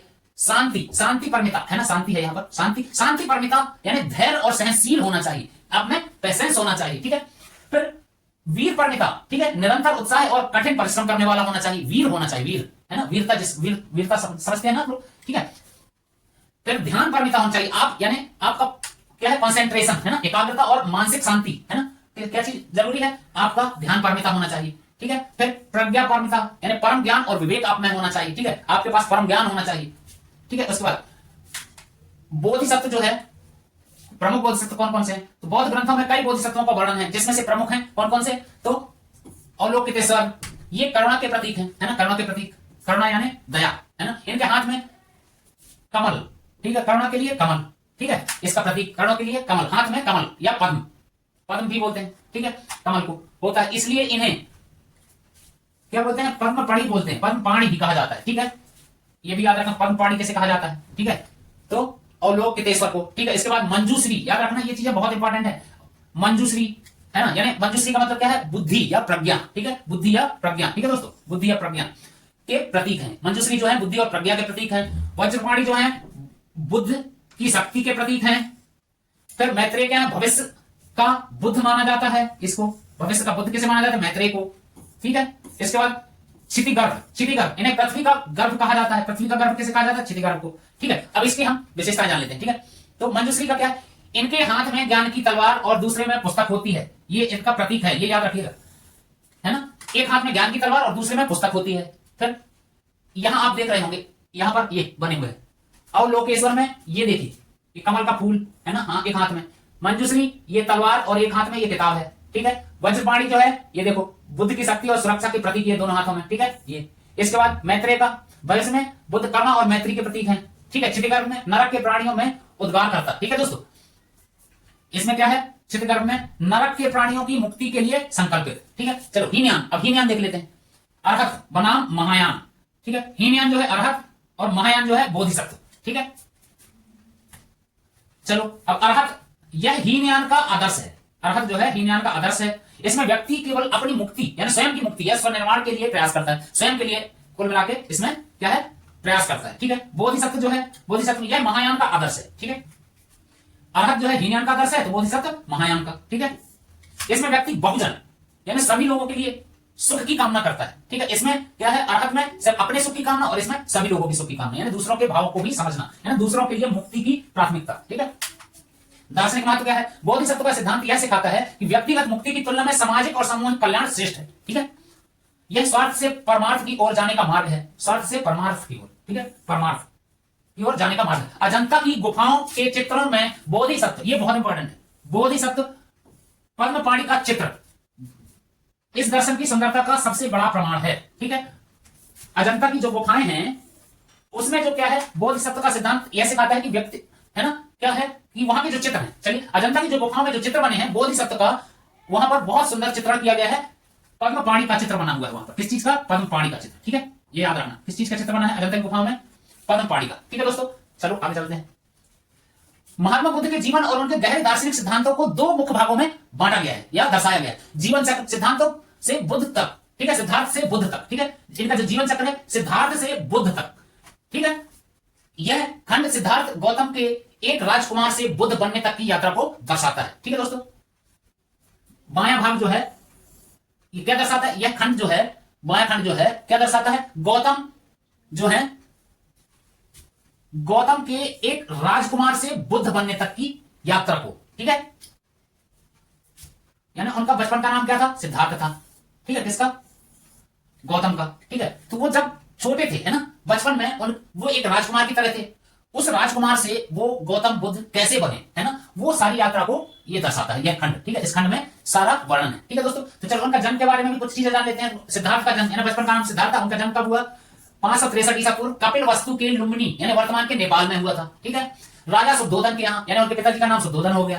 ठीक है, रानी, उनकी जो माता है रानी माया देवी के यहाँ, उनकी माता का नाम माया देवी हो गया। ठीक है, चलो 4 दृश्य देख लेते हैं। महल के बाहर निकलने पर उन्होंने 4 दृश्य देखे। जब वो महल से बाहर निकले तो उन्होंने 4 दृश्य देखे। कौन कौन से दृश्य देखे? एक वृद्ध आदमी को देखा, दूसरा एक बीमार व्यक्ति को देखा, फिर एक मरे हुए यानी मृत व्यक्ति के शरीर को देखा और एक शांत सन्यासी को देखा। ठीक है दोस्तों, 4 लोगों को देखा उन्होंने, एक वृद्ध व्यक्ति को, एक बीमार व्यक्ति को, एक मृत व्यक्ति के शरीर को और एक शांत सन्यासी को देखा, है ना। तो इन दृश्यों में उन्होंने जीवन के दुखों को पर सोचने को मजबूर कर दिया, यानी चारों चीजों को देखकर उन्होंने अपने आप को मजबूर कर लिया, या जिंदगी या समाज या इस दुनिया के बारे में सोचने पर उनको मजबूर कर दिया उन चारों दृश्यों ने। ठीक है दोस्तों, फिर महाविनिष्क्रमण यानी त्याग, इसका मतलब क्या है? त्याग। महाविनिष्क्रमण यानी वो जो थे 29 वर्ष की आयु में, है ना, जब वो 29 वर्ष के थे तब सत्य की खोज में उन्होंने अपना घर छोड़ दिया या घर त्याग दिया। एवं उनके घोड़े का नाम याद रखना, ये बहुत इंपॉर्टेंट है, कंथक था। उनके घोड़े का नाम कंथक और उनके सारथी का नाम छन्न था। ये 2 चीज याद रखना। गौतम बुद्ध के घोड़े का नाम क्या था? कंथक, एवं उनके सारथी का नाम छन्न था। ठीक है, उन्होंने घर कब त्याग दिया? 29 वर्ष की आयु में। किस चीज के लिए? सत्य की खोज के लिए। ठीक है, ये बहुत इंपॉर्टेंट है। तपस्या और ज्ञान, तो 6 वर्ष की कठिन तपस्या की उन्होंने, है ना। 35 वर्ष की आयु में बिहार के बोध गया में निरंजना नदी के किनारे, ये भी इंपॉर्टेंट है। कौन सी नदी के किनारे? निरंजना नदी के किनारे। कहां पर? बोध गया में। ठीक है, कितने वर्ष की आयु में? 35 वर्ष की आयु में। 35 वर्ष की आयु में। ठीक है, कितने सालों की तपस्या की? 6 सालों की, 6 वर्षों की। ठीक है, कौन से वृक्ष के नीचे? पीपल के वृक्ष के नीचे। कहां पर? बोधि वृक्ष, उसे बोधि वृक्ष भी बोलते हैं, बोध गया में। ठीक है, उन्होंने क्या किया? ज्ञान प्राप्ति की। तो ऐसे आ जाएगा, ज्ञान प्राप्ति कहां किया? किस पेड़ के नीचे किया? कितनी वर्ष की उम्र में किया, है ना, किस नदी के तट पर किया? ठीक है, बहुत सारे प्रश्न ऐसे। चलिए धर्म चक्र प्रवर्तन। बुद्ध ने अपना पहला उपदेश सारनाथ में दिया, ये भी इंपॉर्टेंट है। पहला उपदेश कहां दिया? सारनाथ में। अपने 5 शिष्यों को दिया। कितने शिष्यों को? 5 शिष्यों को। इसी घटना को धर्म चक्र प्रवर्तन कहते हैं, ये भी इंपॉर्टेंट है, धर्म चक्र प्रवर्तन। ठीक है, चलिए। महापरिनिर्वाण 80 वर्ष की आयु में कुशीनगर में बुद्ध ने अपना शरीर त्याग दिया। कहां पर? कुशीनगर में। ठीक है, कितने साल की आयु? 80 साल की आयु में शरीर त्याग देना, उसे बोलते हैं महापरिनिर्वाण। ठीक है, दार्शनिक आधार। बुद्ध के प्रमुख उपदेश यानी दाएं जो भाग है उसमें बुद्ध का दर्शन पूर्णतः व्यवहारिक और तार्किक था, यानी उनका जो दर्शन था वह पूर्णतः तार्किक और व्यवहारिक था। इसमें अंधविश्वास के लिए कोई स्थान नहीं था, इसमें अंधविश्वास की नाममात्र जगह नहीं थी। ठीक है, चतुर्वेद सत्य, यह बौद्ध धर्म का मुख्य आधार है। बौद्ध धर्म का मुख्य आधार क्या है? चतुर्वेद सत्य।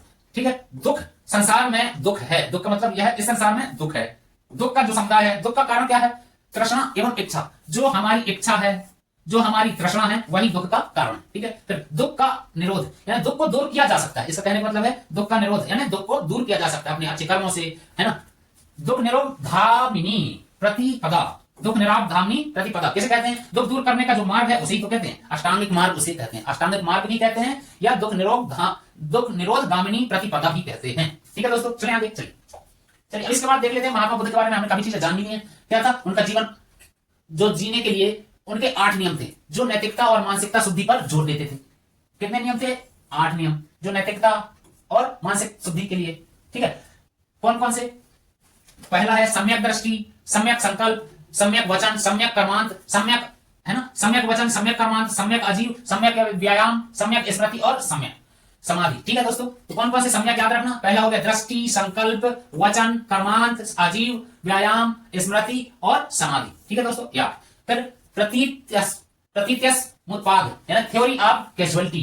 ठीक है दोस्तों, इसका अर्थ क्या होता है? एक के होने पर दूसरे का होना, यानी यदि एक घटना होगी तो दूसरी घटना भी होगी। यह कारण संबंध का सिद्धांत है, यानी कार्य कारण का सिद्धांत है। यदि एक कार्य किया है तो दूसरा उसका कारण बन जाएगा। ठीक है, यदि आपने गलत किया है तो फिर गलत ही होगा। ठीक है दोस्तों, बुद्ध के अनुसार दुनिया में कोई भी घटना किसी कारण के नहीं होती, बिना किसी कारण के कोई भी घटना नहीं होती। यदि हम दुख के कारण, है ना, अविद्या और तृष्णा को खत्म कर दें तो दुख ही खत्म हो जाएगा। ठीक है, ये गौतम बुद्ध ने कहा है। फिर चलिए आगे चलते हैं। अनीश्वरवाद और अनात्मवाद। ठीक है, क्या है अनीश्वरवाद? तो बुद्ध ने किसी शाश्वत ईश्वर को सत्ता को स्वीकार नहीं किया है, यानी उन्होंने किसी की सत्ता को स्वीकार नहीं किया है, शाश्वत ईश्वर की सत्ता को स्वीकार नहीं किया। ठीक है, उन्होंने कर्म को ही प्रधान माना है। ठीक है दोस्तों, चलो आगे। अनात्मवाद, उन्होंने कहा कि आत्मा जैसी कोई स्थायी और अपरिवर्तनीय वस्तु नहीं होती, यानी वे आत्मा परमात्मा इस चीज को नहीं मानते थे। जिसे हम या मैं कहते हैं वह केवल 5 स्कंधों का समूह है। और वो कौन कौन से हैं? पहला रूप, फिर दूसरा वेदना, संज्ञा, संस्कार और विज्ञान। ठीक है दोस्तों, मध्यम वर्ग क्या है? बुद्ध ने सिखाया कि मनुष्य को ना तो अत्यधिक भोग विलास में डूब जाना चाहिए और ना ही शरीर को अत्यधिक कष्ट देना चाहिए। ठीक है, सत्य का मार्ग इन दोनों के बीच का माध्यम है। ठीक है, समझ आया दोस्तों? चलिए आगे। चल कुछ निष्कर्ष भी देखें। बुद्ध का अंतिम संदेश क्या था? अपना दीपक स्वयं बनो। बुद्ध ने बोला था अपना दीपक स्वयं बनो। इसका अर्थ क्या होता है? मनुष्य को अपनी मुक्ति के लिए स्वयं प्रयास करना चाहिए। ठीक है दोस्तों, मनुष्य को अपनी मुक्ति के लिए स्वयं प्रयास करना चाहिए, यह गौतम बुद्ध जी ने कहा था, यानी अपना दीपक स्वयं बनो। ठीक है, चले आगे। यानी दूसरों पर निर्भर नहीं रहना चाहिए। अब हम जान लेते हैं तीर्थंकर। जैन धर्म के दर्शन और इतिहास में तीर्थंकर की जो अवधारणा है सर्वोपरि मानी गई है, यानी जैन धर्म में तीर्थंकर की जो अवधारणा है सर्वोपरि मानी गई है। ठीक है दोस्तों, अब भारतीय दर्शन खंड के लिए तीर्थंकरों का स्वरूप, उनके लक्षण और उनके योगदान को समझना आवश्यक है। यदि हम उनके स्वरूप, उसके लक्षण और उनके योगदान को समझना चाहते हैं तो इसको समझना बहुत जरूरी है। ठीक है, तीर्थंकर शब्द जो है उसका अर्थ क्या है? तो तीर्थंकर शब्द 2 शब्दों से मिलकर बना है। ठीक है, जो तीर्थंकर है ये 2 शब्दों से, तीर्थ और कर, है ना, तीर्थ और कर से मिलकर बना है तीर्थंकर, है ना। तीर्थ का अर्थ क्या है? इसका अर्थ है घाट या नदी, है ना। तीर्थ का अर्थ क्या है? कोई घाट या कोई नदी का पार करने का मार्ग, है ना। कोई एक घाट है या कोई एक नदी है, उसको पार करना है, उसका एक मार्ग है। यानी आध्यात्मिक संदर्भ क्या है इसका? यह संसार रूपी सागर है, यानी ये जो संसार है एक सागर के समान है। ठीक है, ऐसा किसमें कहा गया? तीर्थंकरों में। ठीक है दोस्तों, यानी जन्म मरण का जो चक्र है यह एक सागर के समान है। ठीक है, जिसमें धर्म रूपी तीर्थ की जिसमें क्या है? इसको पार करना पड़ता है। ठीक है, कर का मतलब क्या है? कर का अर्थ है बनाने वाला, यानी इस जीवन को बनाने वाला जो है, ठीक है, कर, उसे कर कहते हैं। ठीक है दोस्तों, अब इसका पूरा अर्थ जान लेते हैं। पूर्ण अर्थ, वह महापुरुष जिसने स्वयं तपस्या के माध्यम से ज्ञान प्राप्त किया और दूसरों के लिए संसार सागर को पार करने के लिए धर्म रूपी तीर्थ की रचना की। यानी इसमें यह कहा गया है कि एक ऐसा कोई महापुरुष होगा जिसने अपनी क्षमता से उसने एक ऐसा मार्ग चुना और दूसरों के जो है पाप मुक्ति के लिए, यानी दूसरों को इस भव सागर से पार लगाने के लिए, ठीक है, धर्म रूपी तीर्थ की रचना कर दिया। ठीक है, अब इसकी मुख्य विशेषताएं क्या है? एक तीर्थंकर सामान्य मनुष्य के भिन्न और अरिहंत अवस्था के होते हैं। अरिहंत, ठीक है, ये भी इंपॉर्टेंट है। जो तीर्थंकर हैं सामान्य मनुष्य से भिन्न होते हैं, ठीक है, और अरिहंत अवस्था के होते हैं। ठीक है, केवल ज्ञान, इन्हें ब्रह्मांड का पूर्ण और सर्वोच्च ज्ञान, है ना, ओमनी साइंस प्राप्त होता है। सर्वोच्च ज्ञान यानी ओमनी साइंस। ठीक है, पंच कल्याणक, ठीक है। प्रत्येक तीर्थंकर के जीवन में 5 प्रमुख घटनाएं होती हैं। कौन कौन सी? गर्भ की, जन्म की, तप की यानी दीक्षा की, ज्ञान की, और निर्वाण की यानी मोक्ष की। ठीक है दोस्तों, चलो दिव्य ध्वनि, इनके उपदेश दिव्य ध्वनि के रूप में होते हैं। ठीक है, जो उपदेश होते हैं किसमें होते हैं? दिव्य ध्वनि के रूप में। ठीक है, जिसे सभी जीव अपनी अपनी भाषा से समझ सकते हैं। ठीक है, अहिंसा और सत्य, इनका संपूर्ण जीवन दर्शन जो है पूर्णतः अहिंसा, सत्य और अपरिग्रह पर आधारित होता है। यानी ये लोग जो हैं पूरी तरह से सत्य, धर्म और अहिंसा पर आधारित होते हैं। ठीक है, सत्य और अहिंसा पर। इनके प्रमुख तीर्थंकरों को जान लेते हैं। ठीक है, तो सबसे पहला है ऋषभ देव जी, या आदिनाथ भी है ना, आदिनाथ। ठीक है, दूसरा है नेमिनाथ, फिर तीसरा है पार्श्वनाथ, चौथा है महावीर स्वामी, है ना। अब ये इसमें से पहले जो हैं, पहले तीर्थंकर कौन है? ऋषभ देव जी। 21वें हैं नेमिनाथ जी, 24वें पार्श्वनाथ जी, ऐसे पूछ लेता है। 24वें तीर्थंकर कौन है? तो महावीर स्वामी जी, है ना। पहले कौन थे? ऋषभ देव जी, है ना। इनका जो क्या है, प्रतीक क्या है? तो ऋषभ देव जी का आदिनाथ है ना, और नेमिनाथ जी का जो है शंख है, और जो पार्श्वनाथ है उनका सर्प या सांप है, और महावीर स्वामी का क्या है? सिंह या शेर, है ना, जो इनका प्रतीक या सिंबल है। इनकी विशेषता क्या है ऋषभ देव जी की? जैन धर्म के संस्थापक और प्रथम तीर्थंकर थे, है ना। प्रथम तीर्थंकर और संस्थापक भी थे। कौन थे? ऋषभ देव जी। ठीक है, अब जो 21वें थे नेमिनाथ जी, इन्हें भगवान कृष्ण का समकालीन माना जाता है, यानी ये भगवान श्री कृष्ण के समकालीन थे। ठीक है, यानी उसी समय। फिर 23वें जो पार्श्वनाथ जी थे, उन्होंने चतुर्याम यानी 4 व्रत, चतुर्याम यानी 4 व्रत की शिक्षा दी इन्होंने। ठीक है, फिर जो 24वें जो थे ये अंतिम तीर्थंकर थे। ठीक है, अंतिम महावीर स्वामी जो थे अंतिम तीर्थंकर थे, जिन्होंने ब्रह्मचर्य जोड़कर 5 महाव्रत पूर्ण किए। ठीक है, पहले 4 व्रत थे, फिर इन्होंने 5वां यानी ब्रह्मचर्य जोड़कर इनको 5 कर दिए। ठीक है दोस्तों, चले आगे।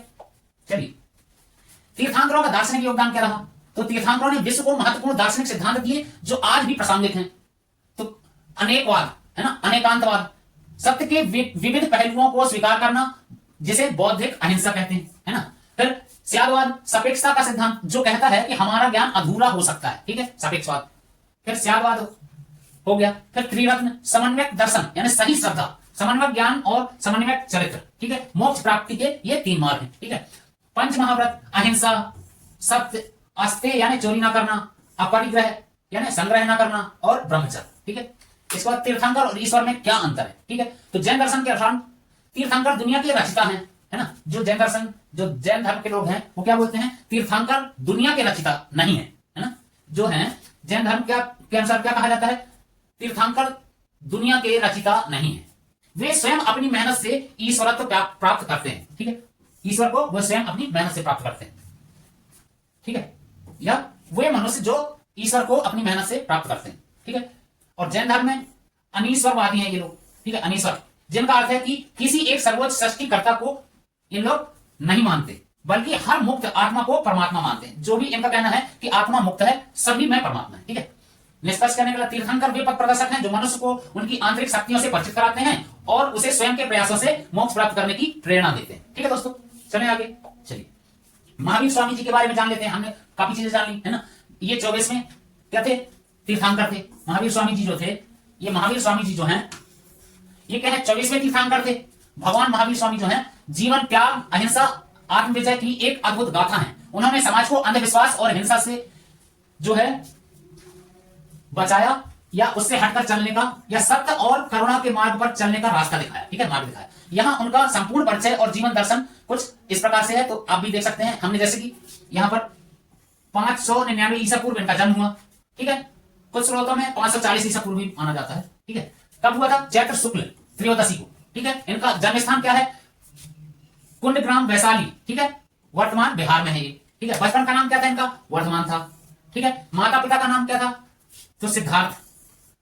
ठीक है, जो ज्ञातक क्षत्रिय वंश के राजा थे। ठीक है, और माता त्रिशाला थी। इनकी माता का नाम त्रिशाला, लिच्छवी राजा चेटक की बहन थी। ठीक है, लिच्छवी के जो राजा चेटक थे उनकी बहन थी इनकी माता जी। ठीक है, इनकी पत्नी और पुत्री के बारे में भी जान लेते हैं। इनकी पत्नी का नाम यशोदा था और पुत्री का नाम प्रियदर्शनी था। प्रियदर्शन। फिर अनोजा भी बोलते थे इनको, ठीक है। त्याग, इन्होंने 30 वर्ष की उम्र में अपने बड़े भाई नंदीवर्धन की आज्ञा लेकर, यानी अपने बड़े भाई से ये आज्ञा लेकर, उनका नाम क्या था, नंदी वर्मन, है ना, इन्होंने अपने घर को त्याग दिया, ठीक है दोस्तों। चलिए, तपस्या और केवल ज्ञान, तब की अवधि क्या थी इनकी, 12 वर्षों की थी, कठोर तपस्या 12 वर्षों तक की, ठीक है। ज्ञान प्राप्ति के लिए केवल ज्ञान, 42 वर्ष की आयु में जृंभिक ग्राम, है ना, 42 वर्ष की आयु में जृंभिक ग्राम के पास यजुपालिका नदी के तट पर, कौन सी नदी, यजुपालिका नदी के तट पर एक साल वृक्ष के नीचे, है ना, कौन से वृक्ष के नीचे, साल वृक्ष के नीचे उन्होंने सर्वोच्च ज्ञान, यानी जो सर्वोच्च ज्ञान है उसको केवल ज्ञान प्राप्त हुआ, उनको केवल ज्ञान प्राप्त हुआ, ठीक है। कहां पर, 42 साल की उम्र में जम्बिक ग्राम में यजुपालिका नदी के तट पर साल वृक्ष के नीचे सर्वोच्च ज्ञान प्राप्त हुआ, ठीक है। किसको, महावीर स्वामी जी, ठीक है दोस्तों। इनके उपलब्धि, ज्ञान प्राप्ति के बाद वे केविन यानी सर्वज्ञ, केविन यानी सर्वज्ञ, जिन यानी विजेता, अरहत यानी योग्य और निग्रंथ यानी बंधन रहित कहलाए, ठीक है। पराक्रम के कारण उन्हें महावीर स्वामी भी कहा गया, इनके कारण, किस चीज के कारण इनको महावीर स्वामी कहा गया, सर्वज्ञ, विजेता, योग्य एवं बंधन रहित, ठीक है दोस्तों। महावीर स्वामी के मुख्य सिद्धांत क्या थे या उनकी फिलॉसफी क्या थी। महावीर स्वामी ने जैन दर्शन को व्यवहारिक रूप दिया, उनके मुख्य उपदेश निम्नलिखित थे, तो कौन कौन से थे, पंच महाव्रत, आपने सुना होगा पंच महाव्रत, उन्होंने पार्श्वनाथ के 4 व्रतों में 5वां ब्रह्मचर्य व्रत जोड़कर 4 से 5 किया, तो उसे ही पंच या 5वां ब्रह्मचर्य जो उन्होंने जोड़ा उसे ही पंच महाव्रत कहते हैं, ठीक है। अहिंसा, उसका मतलब है ना, अहिंसा मन वचन और कर्म से, यानी मन वचन एवं कर्म, मन यानी मन और वचन यानी जो हम वाणी बोलते हैं, कर्म जो हमारे कर्म है ना, यानी मन से, वचन से एवं कर्म से जीवों को कष्ट नहीं देना चाहिए, ठीक है। फिर सत्य यानी सदा सत्य बोलना चाहिए, अस्तेय यानी चोरी नहीं करना चाहिए, अपरिग्रह यानी धन या वस्तुओं का अनावश्यक संग्रह करना कोई जरूरी नहीं है, ठीक है। ब्रह्मचर्य, इंद्रियों पर नियंत्रण रखना चाहिए, ठीक है। चलिए इसके बाद हम देख लेते हैं महावीर स्वामी का, है ना। तो मोक्ष प्राप्ति के लिए उन्होंने 3 मार्ग बताए, कौन सा, सामान्य दर्शन, सम्यक दर्शन पहला, तीर्थंकरों और उनके उपदेशों में सच्ची श्रद्धा होनी चाहिए, सम्यक ज्ञान, सत्य और असत्य का सही विवेकपूर्ण ज्ञान होना चाहिए, सम्यक चरित्र जो है, जो जाना है उसे आचरण में उतारना चाहिए, जो हम जानते हैं या जो ज्ञान लिया है उसको अपने आचरण में उतारना है, ठीक है। अनेकांतवाद और त्यागवाद, तो यह जैन धर्म का सबसे महत्वपूर्ण दार्शनिक सिद्धांत है। इसके अनुसार सत्य के अनेक पहलू होते हैं, किसी भी वस्तु को देखने के अलग अलग दृष्टिकोण हो सकते हैं, यानी अलग अलग दृष्टिकोण किसी के भी देखने का हो सकता है, ठीक है दोस्तों। हमें दूसरों के विचारों का भी सम्मान करना चाहिए, यानी हमें किसी दूसरे के विचारों का सम्मान भी करना चाहिए। अब सामाजिक सुधार में क्या योगदान था, जातिवाद का विरोध, उन्होंने वर्ण व्यवस्था की जड़ता पर प्रहार किया और कहा कि मनुष्य अपने कर्मों से महान है ना, उन्होंने क्या कहा, मनुष्य अपने कर्मों से महान बनता है, जन्म से नहीं, यानी कोई जन्म ले लिया तो वह तब महान नहीं है, वह अपने कर्म करके महान बनता है, ठीक है दोस्तों। अब जातिवाद का उन्होंने विरोध किया, है ना, उन्होंने वर्ण व्यवस्था की जड़ता पर प्रहार किया, है ना, उन्होंने क्या किया, जातिवाद की जड़ता यानी जातिवाद का विरोध किया। स्त्री के अधिकारों के लिए उन्होंने आवाज उठाई, या उन्होंने महिलाओं को भी संघ में प्रवेश दिया, यानी कोई सभा या किसी चीज में या जहां पर स्त्रियों का विरोध किया जाता था तो उन्होंने उसमें भी प्रवेश दिया। उन्हें मोक्ष की अधिकारिणी माना, है ना, यानी उन्हें भी मोक्ष का अधिकारी माना, ठीक है।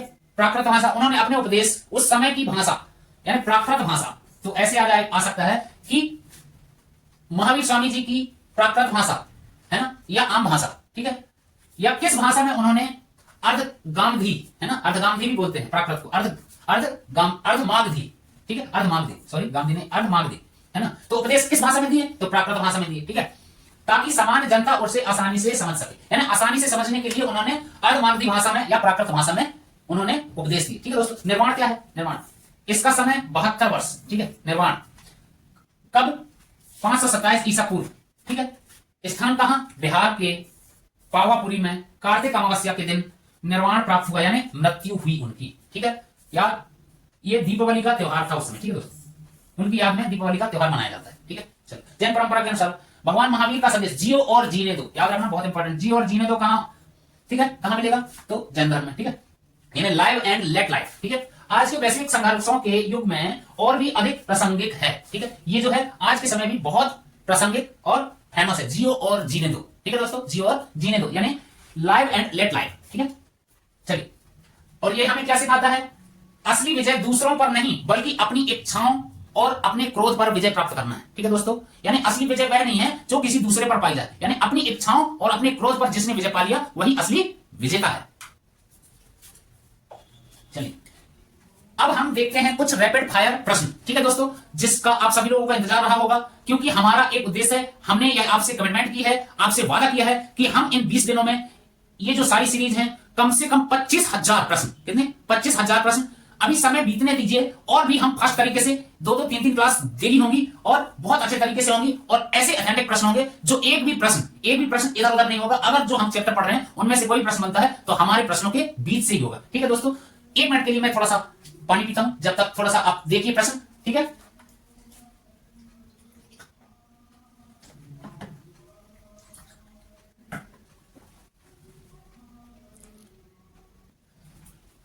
चलिए दोस्तों हम देखते हैं एक बार फिर से अपने रैपिड फायर जो प्रश्न हैं उनकी ओर चलते हैं और हम देख लेते हैं कुछ इंपॉर्टेंट प्रश्न जो हर वर्ष परीक्षा में इन्हीं प्रश्नों के बीच से आ जाते हैं। चलिए हम देखते हैं सबसे पहले स्मृति सभा समिति से।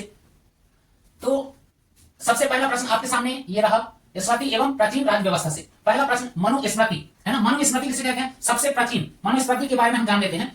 तो यह सबसे प्राचीन स्मृति है। कौन सी है? सबसे प्राचीन यानी सबसे पुरानी स्मृति। ठीक है, मानव धर्मशास्त्र भी कहा जाता है इसे। ठीक है, प्रजापति की पुत्रियां किसे कहा जाता है?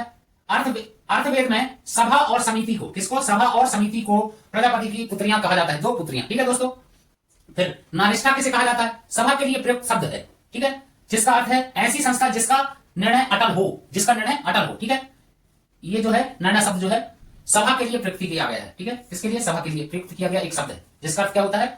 ऐसी संस्था जिसका निर्णय अटल हो। ठीक है, ईशान किसे कहा जाता है? ऋग्वैदिक काल में समिति के जो अध्यक्ष होते हैं, अध्यक्ष को ईशान कहा जाता है। विदत देख लेते हैं। जन संस्था यानी प्राचीन काल में जो सबसे प्राचीन काल है ना, जो जन संस्था होती थी जहां सैन्य और धार्मिक चर्चा होती थी। ठीक है, धार्मिक और सैन्य चर्चा जहां होती थी उसे विदत कहते थे। सभापति, ऋग्वैदिक काल में सभा में भाग लेने वाली महिलाओं को कहा जाता था, क्या कहा जाता था? सभापति। ठीक है, सभापति किसे कहते थे ऋग्वैदिक काल में? सभा में भाग लेने वाली महिलाओं को। ठीक है, ज्ञानवल्लभ की स्मृति, इस पर विज्ञानेश्वर ने मिताक्षरा नामक प्रसिद्ध टीका, जो मिताक्षरा नामक प्रसिद्ध टीका है वह लिखा है। ठीक है, फिर नारद स्मृति, इसमें दासों की मुक्ति के नियमों का विस्तृत विवरण है। ठीक है, देवल स्मृति में क्या है? धर्म परिवर्तन कर चुके लोगों की हिंदू धर्म में वापसी का ये नियम है। ठीक है, फिर कात्यायन स्मृति, यह स्मृति मुख्य रूप से न्यायिक और आर्थिक नियमों पर आधारित है, आर्थिक और धार्मिक नियमों पर आधारित कात्यायन स्मृति। ठीक है, फिर स्त्री धन जो है स्मृतियों में महिलाओं के संपत्ति अधिकार को स्त्री धन कहते हैं। किसको? संपत्ति के अधिकार को, जो महिलाओं का संपत्ति का अधिकार है उसको स्त्री धन कहा गया। ठीक है, फिर रत्नेन किसे कहा गया? उत्तर वैदिक काल में राजा की सहायता करने वाले 12 उच्च अधिकारी, जो 12 उच्च अधिकारी होते थे उन्हें रत्नेन कहा गया। ठीक है, क्या कहा गया? रत्नेन, जो 12 उच्च अधिकारी होते थे। ठीक है दोस्तों, फिर कुलप किसे कहा गया है? तो ऋग्वैदिक काल में परिवार के मुखिया को, जो परिवार का मुखिया होता था उसे क्या कहा गया है? कुलप कहा गया है। ठीक है, उसके बाद गोप्ता किसे कहा गया? ऋग्वेद में राजा के लिए प्रयुक्त शब्द है ये, राजा के लिए प्रयुक्त शब्द, जिसका अर्थ क्या है? जन की रक्षा या जन रक्षक। ठीक है, जन रक्षक भी कहते हैं या गोप्ता कहते हैं। किसमें? ऋग्वेद में। ठीक है, यह भी आ जाता है गोप्ता या जन रक्षक।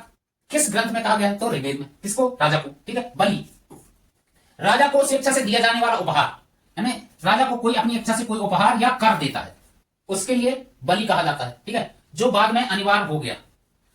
यह प्रथा जब चली तो यह पहले सिर्फ अपनी इच्छा से होता था, फिर इसे राजाओं ने क्या कर दिया? इसको अनिवार्य कर दिया कि अब यह कर देना और दान देना ये अनिवार्य हो गया। ठीक है, चलें। अमात्य किसे कहते हैं? तो प्राचीन प्रशासन में मंत्रियों और उच्च अधिकारियों के लिए, मंत्री होते थे और उच्च अधिकारी जो होते थे उसके लिए यह शब्द प्रयोग किया गया। ठीक है, चलो आगे देखते हैं। धर्मशास्त्र, स्मृतियों और कल्पसूत्रों में सम्मिलित रूप को धर्मशास्त्र कहते हैं। ठीक है, धर्मशास्त्र किसे कहा जाता है? ठीक है, कल्पसूत्रों में सम्मिलित और स्मृतियों में। ठीक है, विष्णु स्मृति, यह एकमात्र प्रमुख स्मृति है जो पूर्णतः गद्य पर आधारित है। ठीक है, गद्य पर आधारित विष्णु स्मृति। सूत्रों का स्थान समाज में 4 मानों पर कर्तव्यों का विस्तार से वर्णन है। सूत्रों का स्थान जो है कर्म के आधार पर सबसे निचला स्थान है। ठीक है, फिर अष्टादश स्मृति, भारतीय परंपरा में कुल 18 अष्टादश, अष्ट यानी 8, यानी अष्ट यानी 8 और 10 यानी 10, तो 8 और 10 मिलकर कितनी होगी? अष्टादश यानी 18। ठीक है, कितनी होगी? 18। ठीक है, पाराशर स्मृति, इसे कलयुग है ना, कलयुग के लिए सबसे उपयुक्त मार्गदर्शक ग्रंथ माना गया। ठीक है, सबसे उपयुक्त मार्गदर्शक ग्रंथ पाराशर को। राजसूय यज्ञ, राजा के राज्याभिषेक के समय किया जाने वाला यज्ञ। ठीक है, राज्याभिषेक के समय जो यज्ञ किया जाता है उसे राजसूय यज्ञ कहते हैं। ठीक है दोस्तों, ग्रामीणी, वैदिक काल में गांव के मुखिया को ग्रामीणी कहते हैं। विषयपति, गांव के समूह के प्रधान को, जो गांव का जो समूह है, छोटे छोटे गांव हैं उनका एक समूह बनता है, उसका जो प्रधान होगा है ना उसे विषयपति कहते हैं। उसके बाद गण किसको कहते हैं? सैन्य और नागरिक संस्था जो है उसे गण कहते हैं। सैन्य और नागरिक संस्था ऋग्वैदिक काल में होती थी। ठीक है, उसके बाद अब हम देखेंगे भारतीय दर्शन एवं महापुरुष। ठीक है, तो शाक्य दर्शन, उसके प्रवर्तक कौन है? महर्षि कपिल। योग दर्शन के महर्षि पतंजलि। न्याय दर्शन के महर्षि गौतम। वैशेषिक के कणाद। मीमांसा के जैमिनी। वेदांत के बादरायण। ठीक है, अद्वैतवाद, इसके प्रतिपादक कौन है? शंकराचार्य। विशिष्टाद्वैतवाद के कौन है? रामानुजाचार्य जी। द्वैतवाद के कौन है? मध्यावचार्य जी। फिर शुद्धैववाद के कौन है? वल्लभाचार्य जी। फिर चौवार्क दर्शन एकमात्र नास्तिक और भौतिकवादी दर्शन है, ठीक है, जो केवल प्रत्यक्ष को मानता है। ठीक है दोस्तों, चलें आगे। ये सारे चीजें, ये सारे प्रश्न बहुत ही इंपॉर्टेंट हैं, गौर से देखना, समझना। यदि आप लोगों को जरूरत हो तो कमेंट करके बताइएगा। ये सारी पीडीएफ आपको फ्री एंड फ्री प्रदान की जाएगी और हमारा ये जो सीरीज है यह भी बिल्कुल फ्री एंड फ्री है। ठीक है दोस्तों, यदि आपकी कोई भी क्वेश्चन और क्वायरी होती है तो हमें जरूर व्हाट्सएप कीजिएगा या कॉन्टेक्ट कीजिएगा 80 82 16 61 और 18। ये हमारा एक मैजिकल नंबर है। एक बार फिर से अगर रिपीट कर देता हूं, 80 82 16 61 18। ठीक है दोस्तों, चलिए चलते हैं आगे। श्याद्वाद जो है क्या है? जैन धर्म का सिद्धांत है जिसे सप्तभंगी नय कहते हैं। ठीक है, फिर त्रिरत्न जैन धर्म में समन्वयक दर्शन, सम्यक ज्ञान और सम्यक चरित्र को, ठीक है, सम्यक दर्शन, ज्ञान और चरित्र को, ठीक है, त्रिरत्न यानी 3 रत्न। ठीक है दोस्तों, फिर पंच महाव्रत कौन कौन से? अहिंसा, सत्य, अस्तेय, अपरिग्रह और ब्रह्मचर्य। महावीर स्वामी द्वारा 5वां जोड़ा गया। ठीक है, ब्रह्मचर्य, ये जो ब्रह्मचर्य है ये किसके द्वारा जोड़ा गया? महावीर स्वामी द्वारा। ठीक है, इसके बाद चतुर्वेद आर्य सत्य यानी बुद्ध के उपदेश जो है दुख कारण और निरोध, इसके ये मार्ग हैं। ठीक है, अष्टांगिक मार्ग बुद्ध द्वारा दुखों से मुक्ति के लिए बताए गए 8 मार्ग हैं। ठीक है, फिर प्रतीत समुत्पाद, ठीक है, बुद्ध का कारण संबंध का सिद्धांत है। ठीक है, कार्य कारण संबंध का सिद्धांत। कैवल्य क्या है? तो जैन धर्म में सर्वोच्च ज्ञान प्राप्त की अवस्था है, सर्वोच्च ज्ञान प्राप्त करने की एक अवस्था। ठीक है, फिर निर्वाण क्या है? बौद्ध धर्म में जन्म मरण का एक चक्र है, मुक्ति का चक्र। ठीक है, मुक्ति का चक्र, जन्म मरण के मुक्ति का चक्र। ठीक है, फिर स्थिर प्रज्ञ क्या है? गीता के अनुसार सुख दुख में स्थिर बुद्धि वाला व्यक्ति, चाहे सुख हो चाहे दुख हो, जिसकी बुद्धि स्थिर है। ठीक है, किसने? गीता में कहा गया। ठीक है, अनेकांतवाद क्या है? इसके अनुसार सत्य के अनेक स्वरूप होते हैं। क्या है? सत्य के अनेक स्वरूप होते हैं। ठीक है, क्षणिकवाद क्या है? कुछ क्षण के लिए, है ना, यानी परिवर्तनशील।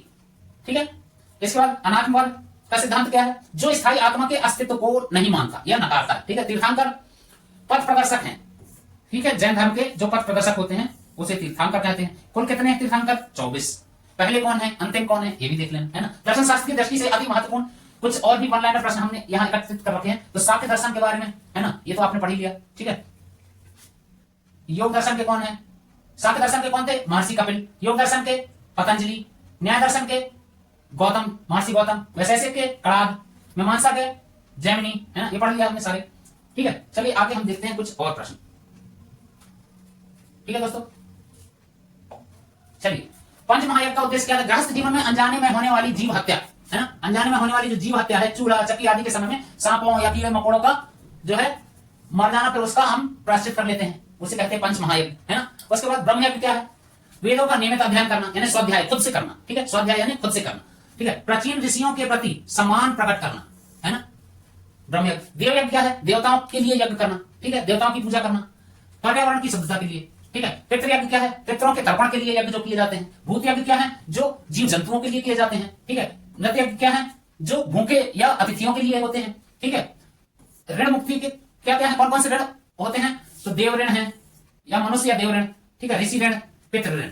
ठीक है, फिर पंचसूना किसे कहते हैं? उन 5 स्थानों को, जैसे चूल्हा, चक्की, झाड़ू, ओखली और जलपात्र, ये पंचसूना बोलते हैं। ये 5 हैं, चूल्हा, चक्की, झाड़ू, ओखली, जलपात्र।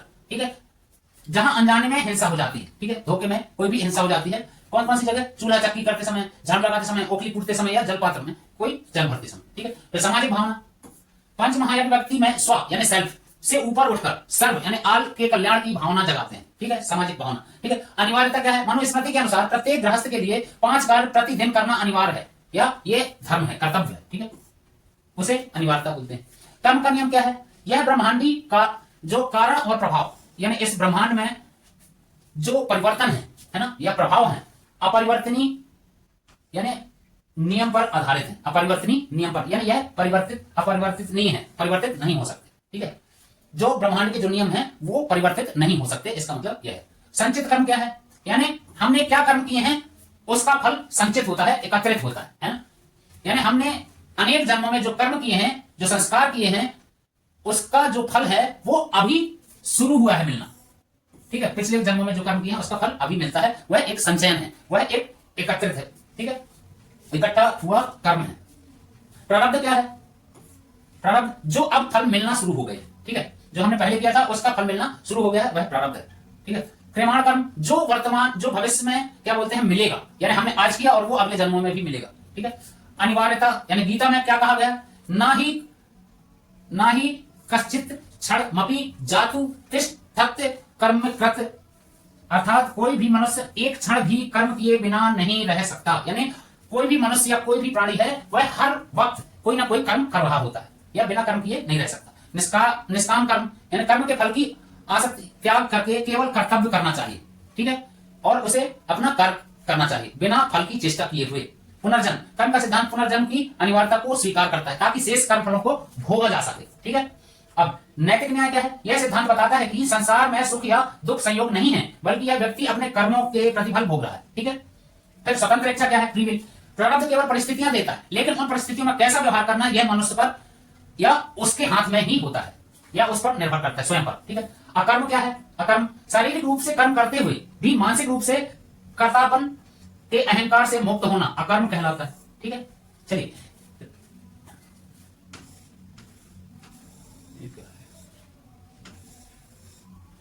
वर्ण व्यवस्था के बारे में कुछ हम प्रश्न देख लेते हैं। वर्ण का अर्थ क्या है, वर्ण शब्द का अर्थ व्रा धातु से बना है। किससे बना है, व्रा धातु से बना है वर्ण का मतलब। ठीक है, जिसका अर्थ होता है चयन करना। क्या होता है, चयन करना। ठीक है, व्यवसाय का चयन या रंग का चयन करना। ठीक है, जब पुरुष सूक्त का मतलब ऋग्वेद के 10वें मंडल में पुरुष सूक्त की जो है सर्वप्रथम 4 वर्णों की उत्पत्ति का उल्लेख मिलता है। ठीक है, ब्राह्मण विराट पुरुष के मुख से उत्पन्न, इनका मुख्य कार्य अध्ययन, अध्यापन और यज्ञ करना है। ठीक है, ब्राह्मणों का। क्षत्रिय का क्या है, विराट पुरुष की भुजाओं से उत्पन्न, इनका धर्म क्या है, समाज की रक्षा या शासन करना। ठीक है, वैश्य का क्या है, जंघा से उत्पन्न, यानी शरीर का कौन सा भाग, जंघाओं को इसकी उपमा दी गई, किसकी, वैश्य की। इनका कार्य क्या है, कृषि, व्यापार और पशुपालन। शूद्र की क्या है, सेवा करना, इनका जो स्थान क्या है, चरणों में। ठीक है, यानी सबसे निचला वर्ण। ठीक है, इनका काम सेवा करना या सहायता करना। गुण और कर्म, गीता के अनुसार वर्ण व्यवस्था का आधार जन्म नहीं बल्कि व्यक्ति के गुण हैं, जैसे सत्व, रज और तम और कर्म। ठीक है, द्विज, ब्राह्मण, क्षत्रिय और वैश्य को द्विज कहा जाता है। जो 2 बार जन्म लेने वाला, यानी 2 बार जन्म लेने वाले को द्विज बोलते हैं। द्विज ये भी इंपॉर्टेंट है, याद रखिए। द्विज किसे कहते हैं, 2 बार जन्म लेने वाला कहा जाता है, क्योंकि उनका उपनयन संस्कार होता है, उपनयन संस्कार। ठीक है, सामाजिक श्रम विभाजन किस प्रकार हुआ है, उनकी मूल व्यवस्थाओं के अनुसार। ठीक है, या कार्य कुशलता के अनुसार। ठीक है दोस्तों, परिवर्तनशीलता किसे कहते हैं, प्रारंभिक वैदिक काल में वर्ण व्यवस्था लचीली थी। ठीक है, कर्म पर आधारित थी, जो उत्तर वैदिक काल में आते आते जन्म के आधार पर हो गई। यानी पहले क्या थी, यह कर्म के आधार पर थी, जो जात समाज में यह व्यवस्था थी, लेकिन फिर बाद में यह बदलकर जन्म के आधार पर हो गई। यानी जिसने जिस कुल में जन्म लिया उसे उसी कुल का मान लिया गया। ठीक है, आश्रम व्यवस्था, तो आश्रम व्यवस्था का अर्थ क्या है, आश्रम का अर्थ है श्रम करने का स्थान या जीवन की एक ऐसी व्यवस्था या अवस्था जहां विशेष व्यक्ति लक्ष्य हेतु श्रम करता है, अपने लक्ष्य को पाने के लिए मेहनत करता है। ठीक है, आश्रम का वह अर्थ है। जवालोपनिषद में सर्वप्रथम 4 आश्रमों यानी ब्रह्मचर्य, गृहस्थ, वानप्रस्थ और संन्यास का उल्लेख किसमें मिला है, जवालोपनिषद में 4 आश्रमों का उल्लेख। कौन कौन से, ब्रह्मचर्य, गृहस्थ, वानप्रस्थ और संन्यास का। अब इन सब की समय सीमा हमने देख ली थी। ठीक है, पुरुषार्थ और आश्रम, ब्रह्मचर्य धर्म के लिए, गृहस्थ अर्थ और काम के लिए और संन्यास मोक्ष के लिए समर्पित है। संन्यास मोक्ष के लिए, संन्यास जो है, संन्यास किसके लिए, मोक्ष के लिए। ठीक है दोस्तों, चलिए अब कुछ हमने ये देख लिया, महात्मा बुद्ध के जन्म के बारे में देख लिया है। ठीक है, ये प्रश्न महात्मा बुद्ध के जन्म से रिलेटेड है और ये महावीर जी के जन्म से रिलेटेड है, तो ये चीजें मैक्सिमम हमने पढ़ लिया है। ठीक है, तो एक बार आप क्या बोलते हैं और देख लीजिएगा, क्योंकि इसमें से भी काफी प्रश्न कई बार देखे गए हैं कि महात्मा बुद्ध के बारे में कभी पूछ लेता है, उन्होंने कहां पर जन्म लिया, किस पेड़ के नीचे, किस नदी के नीचे ज्ञान अर्जित किया, है ना, इस प्रकार से आ जाते। उनके घोड़े का नाम क्या था। ठीक है, त्रिपिटक, इसमें से कुछ चीजें हैं मैं आपको बताता हूं। अनात्मवाद, अनात्मवाद आपने सुना होगा। अनात्मवाद बुद्ध का वह सिद्धांत जो किसी स्थायी या नित्य आत्मा के अस्तित्व को स्वीकार नहीं करता, उसे अनात्मवाद कहते हैं। क्षणिकवाद किसे कहते हैं? बुद्ध के अनुसार संसार की प्रत्येक वस्तु परिवर्तनशील है, ठीक है, और उसका अस्तित्व केवल कुछ क्षण के लिए है, उसे क्षणिकवाद कहते हैं। निर्वाण, निर्वाण किसे कहते हैं? जीवन का अंतिम लक्ष्य, यानी हमारे जीवन का अंतिम लक्ष्य क्या है, जिसका अर्थ है तृष्णा या बुझ जाना। तृष्णा यानी मन की जो इच्छा है ना, बुझ जाना, और जन्म या मरण से मुक्ति पाना, ठीक है, जन्म या मरण से मुक्ति पाना, निर्वाण। यानी निर्वाण का मतलब क्या है? अंत हो जाना किसी का, या मृत्यु को प्राप्त हो जाना, ठीक है। त्रिपिटक, त्रिपिटक का क्या है? कौन कौन से हैं वो? सुप्त पिटक, विनय पिटक और अभिधाम्य पिटक, ठीक है। ये तीन, त्रि मतलब तीन, ठीक है, ठीक है दोस्तों। अब उनका महापरिनिर्वाण कब हुआ? 80 साल की उम्र में। ये तो हमने देखा, कहां पर हुआ था? कुशीनगर में, ठीक है। बुद्ध के शरीर का त्यागने की घटना है, ठीक है। चलिए, इसी प्रकार है महावीर स्वामी जी का, ठीक है। श्वेतांबर और दिगंबर के बारे में जान लेते हैं। महावीर के बाद जैन धर्म को दो शाखाओं में बांट दिया गया। पहला कौन सा था? श्वेतांबर, और दूसरा श्वेतांबर यानी श्वेत, यानी सफेद वस्त्र के समान, और दिगंबर यानी नग्न रहने वाला, दिगंबर है ना, यानी जो कपड़े धारण ही नहीं करते, ठीक है। अनुव्रत किसे कहते हैं? गृहस्थों के लिए पंच महाव्रतों का सरल रूप अनुव्रत कहलाता है, ठीक है दोस्तों। चलिए कुछ और देख लेते हैं। तीर्थंकर की परंपरा क्या थी? तीर्थंकर का वह महापुरुष जिसने तीर्थ यानी संसार सागर पार करने का मार्ग है ना, या उसकी रचना और स्वयं केवल ज्ञान प्राप्त किया हो, ठीक है। इनकी कुल संख्या कितनी है? तो इनके अनुसार क्या है? उत्सर्पणी और अवसर्पणी, और टोटल क्या है? 24 है तीर्थंकर, ठीक है। प्रथम तीर्थंकर आदिनाथ जी थे, ये आदिनाथ इनका सिंबल है, और ऋषभ देव जी थे, ठीक है। और 24 में कौन थे? 22 में कौन थे? 19 में कौन थे? है ना, ये चीजें भी। 19 में कौन थे? मल्लीनाथ, ठीक है। 19 में इनका चिन्ह क्या था? कलश। चिन्ह बहुत आते हैं, ठीक है, चिन्ह याद रख लेना। मल्लीनाथ का जो चिन्ह था क्या था? कलश था। नेमिनाथ का क्या था? शंख था, ठीक है। पार्श्वनाथ का क्या था? सर्प था। महावीर जी का क्या था? सिंह या शेर था। अंतिम तीर्थंकर महावीर स्वामी, उनका क्या था? वर्धमान, जिन्हें जैन धर्म का वास्तविक संस्थापक माना जाता है, ठीक है। और ऋषभ देव जी का क्या था? बैल था। और प्रथम तीर्थंकर जो थे कौन थे? ऋषभ देव, उनका आदिनाथ सिंबल था, ठीक है। सिंबल में से पक्का कोई ना कोई आता है प्रश्न, इसका कई बार बहुत सारी परीक्षाओं में ये प्रश्न आए हुए हैं, ठीक है दोस्तों। चलिए फिर दिव्य ध्वनि, दिव्य ध्वनि के बारे में जान लेते हैं। अलौकिक वाणी में होते हैं, जो इनके उपदेश जो होते हैं एक अलौकिक वाणी में होते हैं, उसे ही दिव्य ध्वनि कहा जाता है, ठीक है। गणधर, गणधर क्या है? शिष्यों को गणधर कहा जाता है इसमें, ठीक है। तीर्थंकरों में शिष्यों को गणधर कहा जाता है। जैसे महावीर स्वामी के 11 गणधर थे या 11 शिष्य थे, ठीक है। किसके? महावीर स्वामी जी कितने गणधर थे या कितने शिष्य थे? 11 थे, ठीक है। लांछन किसे कहते हैं? प्रत्येक तीर्थंकर की पहचान के लिए उनके चरणों के पास बना एक विशेष चिन्ह, जो उनके पैर होते हैं उसके पास एक चिन्ह बना होता है, उसे लांछन कहते हैं, ठीक है। एक विशेष प्रकार का चिन्ह बनता है, ठीक। अरिहंत किसे कहते हैं? वह अवस्था जिसमें तीर्थंकर अपने घातिया कर्मों है ना का नाश कर देते हैं, घटिया जो कर्म है उनके उसे का नाश कर देते हैं, उसे अरिहंत कहते हैं, ठीक है। कैवल्य प्राप्ति स्थान, महावीर स्वामी को ऋजुपालिका नदी के तट पर है ना, ऋजुपालिका कौन सी नदी? ऋजुपालिका नदी। और पार्श्वनाथ को समेध शिखर पर, ठीक है, याद रखना ये चीज, ठीक है दोस्तों। ज्ञान प्राप्त हुआ था, कहां पर ज्ञान प्राप्त हुआ था महावीर जी को? ऋजुपालिका नदी के तट पर, और पार्श्वनाथ जी को समेध शिखर पर, ठीक है। तीर्थंकर और अवतार, हिंदू धर्म में अवतार ईश्वर का रूप माना जाता है, जबकि तीर्थंकर में स्वयं पुरुषार्थ से मुक्त, जो पुरुषार्थ से मुक्त हो जाए उस मानव को, ठीक है, अवतार माना जाता है। चलिए बोधिसत्व में कुछ इंपॉर्टेंट चीजें देख लेते हैं। महायान का आदर्श अरहत को कहा जाता है, व्यक्तिगत मुक्ति से। अरहत का मतलब व्यक्तिगत मुक्ति से, ठीक है। बोधिसत्व का सामूहिक ज्ञान से, है ना, सामूहिक मुक्ति यानी सभी लोगों की मुक्ति। अरहत यानी व्यक्तिगत मुक्ति, ठीक है। अवलोकितेश्वर, इन्हें पद्मपाणि भी कहा जाता है, यानी पद्मपाणि भी कहा जाता है, जो अनंत करुणा, जिसमें बहुत सारी करुणा के प्रतीक हैं, ठीक है। ये बहुत करुणा के प्रतीक है, हाथ में कमल धारण किए रहते हैं, ठीक है। अवलोकितेश्वर, ठीक है, पद्मपाणि, ठीक है। मंजुश्री, मैत्रेय, ये चीज हमने सारी चीजें देखनी है, ठीक है दोस्तों। तो एक बार आप फिर से इनका रिवीजन कर लीजिएगा, ठीक है। उम्मीद करता हूं दोस्तों यह क्लास आपको पसंद आई होगी। यदि पसंद आई है तो जरूर अगली क्लासें भी इसी प्रकार आप देखिए, आपको ऐसी क्लासें मिलेंगी जो प्रश्न ऑथेंटिक होंगे और परीक्षा में आने वाले होंगे, ठीक है दोस्तों। तो खुश रहिए, मस्त रहिए, तंदुरुस्त रहिए एवं अगली क्लासें जरूर देखिए। ये 20 दिन में आपको सारी क्लासें आसान भाषा में, सरल भाषा में विनस पाठशाला की ओर से बिल्कुल फ्री एंड फ्री है दोस्तों। तो जय हिंद, जय भारत, मिलते हैं अगली क्लास में। थैंक यू, जय हिंद।